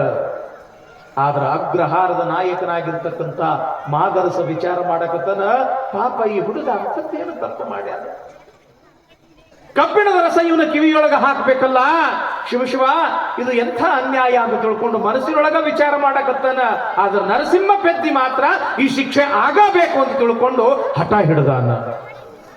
ಸಮಯ ಆತು, ಬೇಗ ಕಬ್ಬಿಣದ ರಸ ಕಿವಿಯೊಳಗ ಹಾಕ್ರಿ ಅಂತ ತಿಳ್ಕೊಂಡು ಯಾವಾಗ ಆ ಸಭೆಯೊಳಗ ಆಜ್ಞೆ ಆತೋ, 4-6 ಮಂದಿ ಆ ಕೇತನನ್ನ ಹಿಂಗ ಹಿಡಿದಾರ ಗಟ್ಟಿಯಾಗಿ. ಕಬ್ಬಿಣದ ರಸ ಹತ್ತಿರ ತಗೊಂಡು ಬಂದಾರ. ಇನ್ನೇನು ಕಿವಿಯೊಳಗ ಹಾಕಬೇಕು ಅನ್ನುವಷ್ಟರಲ್ಲಿ ಒಬ್ಬ ಓಡೋಡಿ ಬಂದು ಮಾದರಸನ ಕಿವಿಯೊಳಗ ಏನೋ ಹೇಳಿದ್ದೆ ತಡ. ಮಾದರಸನ ಮುಖ ಹಿಂಗ ಅರಳಿ ಬಿಡ್ತು. ಇನ್ನೇನು ಕಿವಿಯೊಳಗ ಕಾದ ಕಬ್ಬಿಣದ ರಸ ಹಾಕ್ಬೇಕನ್ನಕತ್ತಿದ್ರು. ಅವರಿಗೆ ಮಾದರಸ ಅಂತನ, ಈ ಶಿಕ್ಷೆ ರದ್ದಾಗಲಿ, ಈ ಶಿಕ್ಷೆ ರದ್ದಾಗಲಿ. ನರಸಿಂಹ ಪೆದ್ದಿ ಕೇಳ್ತಾನ, ಯಾಕ ಮಾದರಸ, ಈ ಶಿಕ್ಷೆ ಯಾಕೆ ರದ್ದಾಗಬೇಕು? ಆವಾಗ ಮಾದರಸ ಅಂತಾನ, ಒಂದು ಸಂತೋಷದ ವಾರ್ತೆಯನ್ನ ಕೇಳಿದ ನಂತರ ಪಾಪ ಒಬ್ಬ ಬಡವನಿಗೆ ಶಿಕ್ಷೆಯನ್ನ ಕೊಡೋದು ಅದು ಅನ್ಯಾಯ ಆಗ್ತದ, ಅದಕ್ಕೆ ಈ ಶಿಕ್ಷೆ ರದ್ದಾಗಲಿ. ಅಂಥ ಸಂತೋಷದ ಸುದ್ದಿ ಏನಾಯ್ತು ಮಾದರಸ? ಏನಿಲ್ಲ, ಅಪರೂಪಕ್ಕ ನನಗ ಗಂಡು ಮಗು ಹುಟ್ಟ್ಯಾದ ಅಂತ ತಿಳ್ಕೊಂಡು ಈಗ ನಮ್ಮ ಆಳು ಬಂದು ಹೇಳ್ಯಾನ. ಅಪರೂಪಕ್ಕೆ ಹುಟ್ಟಿರ್ತಕ್ಕಂಥ ಗಂಡು ಮಗು ಅದು. ಯಾವಾಗ ಗಂಡು ಮಗು ಹುಟ್ಟದ ಆ ಸುದ್ದಿ ಕೇಳಿದ್ರೆ ಸಾಕು, ಗೋದಾನ, ಭೂದಾನ, ಸುವರ್ಣದಾನ ಅಂತ ತಿಳ್ಕೊಂಡು ಊರಾಗಿರ್ತಕ್ಕಂಥ ಜನರಿಗೆ ಸಿಹಿಯನ್ನ ಹಂಚಬೇಕು. ಆ ಸಿಹಿಯನ್ನ ಹಂಚತಕ್ಕಂಥ ಸಮಯದೊಳಗ ಒಬ್ಬನಿಗೆ ಇಂಥ ಶಿಕ್ಷೆ ಕೊಡುವುದು ತಪ್ಪಾಗ್ತದ, ಅದಕ್ಕೆ ಈ ಶಿಕ್ಷೆ ರದ್ದಾಗಲಿ ಅಂತ ತಿಳ್ಕೊಂಡು ಯಾವಾಗ ಅಂದ, ಶಿಕ್ಷೆ ರದ್ದಾತು. ಅಂದು ಹುಟ್ಟಿರ್ತಕ್ಕಂಥ ಮಗು ಬೇರೆ ಯಾರು ಇರಲಿಲ್ಲ, ಆತನೇ ವಿಶ್ವಗುರು ಬಸವಣ್ಣ. ಹುಟ್ಟಿದ ದಿನದಿಂದಲೇ ದೀನ ದಲಿತರನ್ನ ಉದ್ಧಾರ ಮಾಡ್ತಾನೆ ಹುಟ್ಟಿದಾತ ಬಸವಣ್ಣ. ಯಾವಾಗ ಮಗು ಹುಟ್ಟ್ಯಾದ ಅಂತ ತಿಳ್ಕೊಂಡು ಸುದ್ದಿ ಗೊತ್ತಾತು ಮಾದರಸನಿಗೆ. ಕುದುರೆಯನ್ನ ಹತ್ತಿ ಎಲ್ಲಿಗೆ ಬಂದ? ಇಂಗಳೇಶ್ವರಕ್ಕೆ ಬಂದ ಮಾದರಸ. ಮನೆಗೆ ಬಂದ, ಹೆಂಡತಿಯ ಆ ತವರು ಮನೆಗೆ ಬಂದ. ಗಂಡು ಮಗು ಹುಟ್ಟ್ಯಾದ. ಎಲ್ಲರೂ ಸಂತೋಷದಿಂದ ಇರ್ತಾರಂತ ತಿಳ್ಕೊಂಡಿದ್ದ. ಆದ್ರೆ ಎಲ್ಲರ ಮುಖಗಳು ಕೂಡ ಬಾಡಿ ಬಿಟ್ಟಾವ. ಕುದುರೆ ಇಳಿದು ಬಂದು ನೋಡ್ತಾನ, ಎಲ್ಲರ ಮುಖಗಳು ಕೂಡ ಬಾಡಿ ಬಿಟ್ಟಾವ. ಮಾತಾಡಿಸ್ತಾರ, ಎಲ್ಲರೂ ಅಷ್ಟು ಚೆನ್ನಾಗಿ ಮಾತಾಡೋವಲ್ರು. ಯಾಕ ಅಂತ ತಿಳ್ಕೊಂಡು ಆ ಹೆಂಡತಿ ಇರತಕ್ಕಂಥ ಕೋಣೆಗೆ ಬಂದ ಮಾದರಸ. ಪರ್ಸದ ಮೇಲೆ ಮಲ್ಕೊಂಡಿದ್ದಾಳೆ. ಯಾರು? ಮಾದಲಾಂಬಿಕೆ. ಪಕ್ಕದೊಳಗೆ ಗಂಡು ಮಗು ಅದ. ಹೆಂಡತಿಯ ಕಣ್ಣೊಳಗ ನೀರದಾವ. ಸುತ್ತೆಲ್ಲ ಜನ ನಿಂತಾರ. ಯಾಕಂತ ಕೇಳ್ತಾನ ಮಾದರಸ. ಆವಾಗ ಅಲ್ಲಿರ್ತವ್ರಂತಾರ, ಮಾದರಸ ಅಪರೂಪಕ್ಕೆ ಗಂಡು ಮಗು ಹುಟ್ಟ್ಯಾದೇನೋ ಖರೆ, ಆದ್ರೆ ನೋಡು ಹೆಂಗ ಕಲ್ಲು ಬಿದ್ದಂಗ ಬಿದ್ದಾದ. ಹುಟ್ಟದ ಕೂಡಲೇ ಅಳಲಿಲ್ಲ, ಕಣ್ಣು ತೆರಿಲಿಲ್ಲ, ತಾಯಿ ಎದೆ ಹಾಲು ಮುಟ್ಟಲಿಲ್ಲ, ನಿಸ್ತೇಜವಾಗಿ ಬಿದ್ದದು ಅಂತ ತಿಳ್ಕೊಂಡು ಯಾವಾಗ ಮಾದರಸನಿಗೆ ಹೇಳಿದ್ರು, ಆವಾಗ ಆ ವೈದ್ಯರನ್ನ ಕರೆಸ್ರಿ, ಈ ವೈದ್ಯರನ್ನ ಕರೆಸ್ರಿ, ಆ ಜ್ಯೋತಿಷಿಗಳನ್ನ ಕರೆಸ್ರಿ, ಅಂಥ ರಾಯರನ್ನ ಕರೆಸ್ರಿ, ಇಂಥ ರಾಯರನ್ನ ಕರೆಸ್ರಿ ಅಂತ ತಿಳ್ಕೊಂಡು ಏನೆಲ್ಲ ಉಪಚಾರ ಮಾಡಿದ್ರು ಕೂಡ ಮಗು ಕಣ್ಣು ತೆರಿಲಿಲ್ಲ, ತಾಯಿಯ ಎದೆ ಹಾಲನ್ನು ಮುಟ್ಟಲಿಲ್ಲ. ಇದೇ ಸಮಯದೊಳಗೆ ಮನೆಗೆ ಒಬ್ಬ ಶಿವಯೋಗಿ ಬಂದ. ಕಾಲಲ್ಲಿ ಆವುಗೆಯನ್ನು ಮೆಟ್ಟಿಕೊಂಡಿರ್ತಕ್ಕಂಥ ಒಬ್ಬ ಶಿವಯೋಗಿ ನೇರವಾಗಿ ಆ ಮಾದರಸನ ಮನೆಗೆ, ಅಂದ್ರೆ ಆ ಮಾದಲಾಂಬಿಕೆಯ ಮನೆಗೆ ಬಂದ. ನೋಡ್ತಾನ ಮಾದರಸ ಅವರನ್ನ. ಮೈ ತುಂಬ ಕಾವಿ ಬಟ್ಟೆ ಅದಾವ, ನೀಳವಾಗಿರ್ತಕ್ಕಂಥ ಜಡೆ, ಗಡ್ಡ, ಮೀಸೆ, ಕೊರಳೊಳಗ ರುದ್ರಾಕ್ಷಿ ಲಿಂಗ, ಕೈಯಲ್ಲಿ ಕಮಂಡಲ ಯೋಗದಂಡ. ಓಂ ನಮಃ ಶಿವಾಯ್, ಓಂ ನಮಃ ಶಿವಾಯ್ ಅನ್ಕೊಂತ ನೇರವಾಗಿ ಆ ಬಸವ ಮಗು ಮಲ್ಕೊಂಡಿರ್ತಕ್ಕಂಥ ಒಂದು ಕೋಣೆಗೆ ಬಂದ ಕೂಡಲೇ ಆ ಮಗುವಿನನ್ನ ನೋಡ್ತಾರ ಯಾರು? ಬಂದಿರತಕ್ಕಂಥ ಶಿವಯೋಗಿಗಳು. ಆ ಮಗುವಿನನ್ನ ನೋಡಿದ ತಕ್ಷಣವೇ, ಏನೋ ಬಸವ, ಬಂದೆಯಾ ಬಸವ, ಈ ಲೋಕವನ್ನ ಉದ್ಧಾರ ಮಾಡಕ ಬಂದೆಯೇನೋ ಬಸವ ಅಂತ ತಿಳ್ಕೊಂಡು ಆ ಮಗುವಿನ ಹತ್ತಿರ ಬಂದು ತಮ್ಮ ಜೋಳಿಗೆಯಲ್ಲಿರ್ತಕ್ಕಂಥ ವಿಭೂತಿಯನ್ನ ತೆಗೆದು ಹಣಿಗೆ ಓಂ ನಮಃ ಶಿವಾಯ್, ಓಂ ನಮಃ ಶಿವಾಯ್, ಓಂ ನಮಃ ಶಿವಾಯ್ ಅಂತ 3 ಸಲ ಹಣಿಗೆ ವಿಭೂತಿಯನ್ನು ಧರಿಸ್ತಾರ.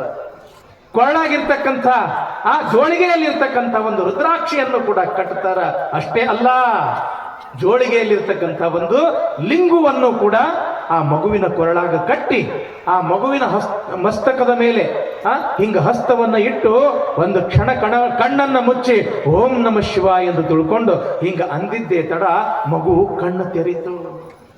ಯಾವಾಗ ಮಗು ಕಣ್ಣು ತೆರೀತು, ತನ್ನ ಎದುರುಗಡೆ ಇರ್ತಕ್ಕಂಥ ಈ ಶಿವಯೋಗಿಯನ್ನ ನೋಡಿದ ಕೂಡಲೇ ಒಂದೀಟ ಮುಗುಳ್ನಗೆ ನಕ್ಕು ಗೊಳ್ಳಂತ ತಿಳ್ಕೊಂಡು ಜೋರಾಗಿ ಚಟ್ಟಂತ ಚೀರಿ ಅಳ್ಳಾಕ ಶುರು ಮಾಡ್ತು.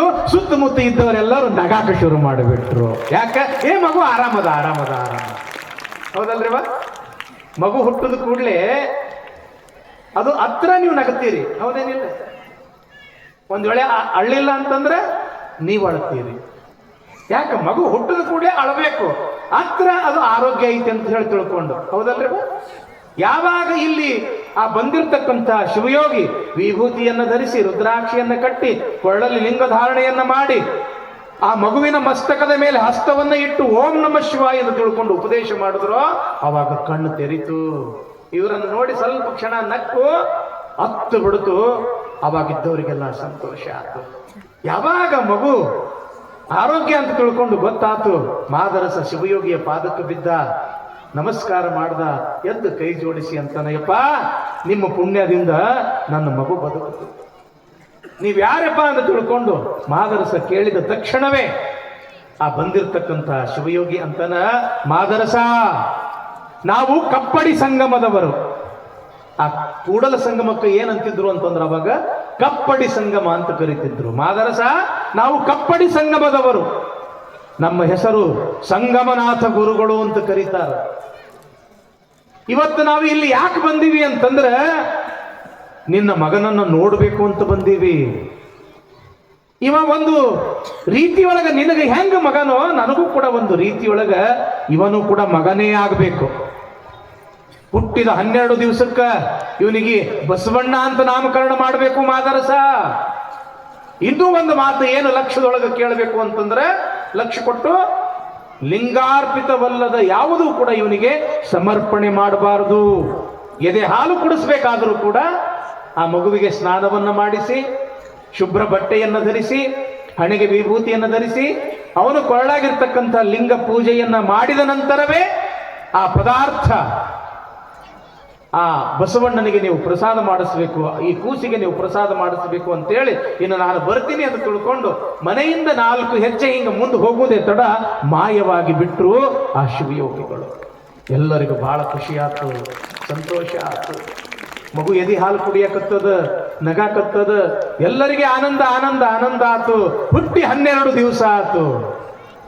ಇಂಗಳೇಶ್ವರದೊಳಗ ಅಪರೂಪಕ್ಕೆ ಹುಟ್ಟಿರ್ತಕ್ಕಂಥ ಈ ಮಗುವಿಗೆ ಬಹಳ ದೊಡ್ಡ ಪ್ರಮಾಣದೊಳಗೆ ವೈಭವದಿಂದ ತೊಟ್ಟಿಲು ಕಾರ್ಯಕ್ರಮ ಮಾಡಬೇಕು, ನಾಮಕರಣ ಕಾರ್ಯಕ್ರಮ ಮಾಡಬೇಕು ಅಂತ ತಿಳ್ಕೊಂಡು ಅಲ್ಲಿರ್ತಕ್ಕಂಥ ಎಲ್ಲ ಸುಮಂಗಲೆಯರು ಕೂಡಿ ತೊಟ್ಟಿಲು ಕಾರ್ಯಕ್ರಮವನ್ನು ಮಾಡ್ತಾ ಇದ್ದಾರೆ. ಹಾಗೇನೆ ಇವತ್ತು ನಮ್ಮ ಮಾದನ ಹಿಪ್ಪರಿಗೆಯಲ್ಲಿ ನನ್ನ ಅನೇಕ ಜನ ತಾಯಂದಿರು, ಅಕ್ಕ ತಂಗಿಯರು ಬಂದಿದ್ದಾರೆ. ಆ ಮಗುವಿಗೆ ಇವತ್ತು ನೋಡ್ರಿ ಎಂಥ ಪುಣ್ಯ ಅಂತಂದ್ರೆ, ಒಂದು ನಿಜವಾಗಿರ್ತಕ್ಕಂಥ ಮಗುವೇ ಇವತ್ತು ನಮಗೆ ದೊರಕ್ಯಾದ. ಆ ಮಗು ಎಷ್ಟು ಪುಣ್ಯ ಮಾಡ್ಯಾರ, ಅದನ್ನು ಹಡೆದಿರ್ತಕ್ಕಂಥ ತಂದೆ ತಾಯಿಗಳು ಎಷ್ಟು ಪುಣ್ಯ ಮಾಡ್ಯಾರ. ಬಸವ ಪುರಾಣದೊಳಗೆ ಬಸವಣ್ಣನ ತೊಟ್ಟಲದೊಳಗೆ ಮಲಗಿಕೊಂಡು ಆ ಮಗು ಬಸವ ಬಸವ ಅಂತ ತಿಳ್ಕೊಂಡು ನಾಮಕರಣ ಮಾಡ್ಕೊಳ್ತದ ಅಂತಂದ್ರೆ ನಿಜವಾಗಲೂ ಕೂಡ ಆ ಮಗು ಧನ್ಯ. ಆ ಮಗುವಿನ ಜನ್ಮ ಧನ್ಯ, ಅದರ ಜೀವನವೂ ಕೂಡ ಅಷ್ಟೇ ಒಂದು ದಿವ್ಯ, ಅಷ್ಟೇ ಒಂದು ಭವ್ಯ. ಈಗ ನನ್ನ ಎಲ್ಲ ತಾಯಂದ್ರು ಕೂಡಿ ಆ ಮಗುವಿಗೆ ತೊಟ್ಟಿಲಲ್ಲಿ ಹಾಕಿ ಬಸವಣ್ಣ ಅಥವಾ ಬಸವರಸ ಅಥವಾ ಬಸವಪ್ರಭು, ಬಸವರಾಜ ಅಂತ ತಿಳ್ಕೊಂಡು ನೀವು ನಾಮಕರಣ ಮಾಡಬೇಕು ಅಂತ ಹೇಳಿ ನಾವು ಹೇಳ್ತೀವಿ. ಆ ನಾಮಕರಣ ಮಾಡಿದ ಕೂಡಲೇ ಜೋಗುಳ ಹಾಡಿದ ನಂತರ ಏನು ಇಲ್ಲಿ ನನ್ನ ಅಕ್ಕ ತಂಗಿಯರು ಬಂದಿದ್ದಾರೆ, ಅವರಿಗೆ ನೀವು ಉಡಿಯನ್ನ ತುಂಬಬೇಕು. ಅವರಿಗೂ ಕೂಡ ಬಸವಣ್ಣನ ಕೃಪೆ ಆಗಲಿ ಅಂತ ತಿಳ್ಕೊಂಡು, ಆ ಸಂಗಮನಾಥನ ಕೃಪೆ ಆಗಲಿ, ಆ ಖಂಡೇಶನ ಒಂದು ಕೃಪೆ ಆಗಲಿ ಅಂತ ತಿಳ್ಕೊಂಡು ಇನ್ನು ಮುಂದೆ ತಾವು ಆ ತೊಟ್ಟಿಲ ಕಾರ್ಯಕ್ರಮವನ್ನು ನಡೆಸಿಕೊಡ್ಬೇಕ್ರಿ. ಬರ್ರಿ, ಒಂದಿಷ್ಟು ತಾಯಂದ್ರು ಬರ್ರಿ, ಸಂಕೋಚ ಮಾಡ್ಕೋಬೇಡ್ರಿ, ನಾಚಕ್ ಹೋಗ್ಬೇಡ್ರಿ. ನಿಮ್ಮ ಕಾರ್ಯಕ್ರಮ ಇದು.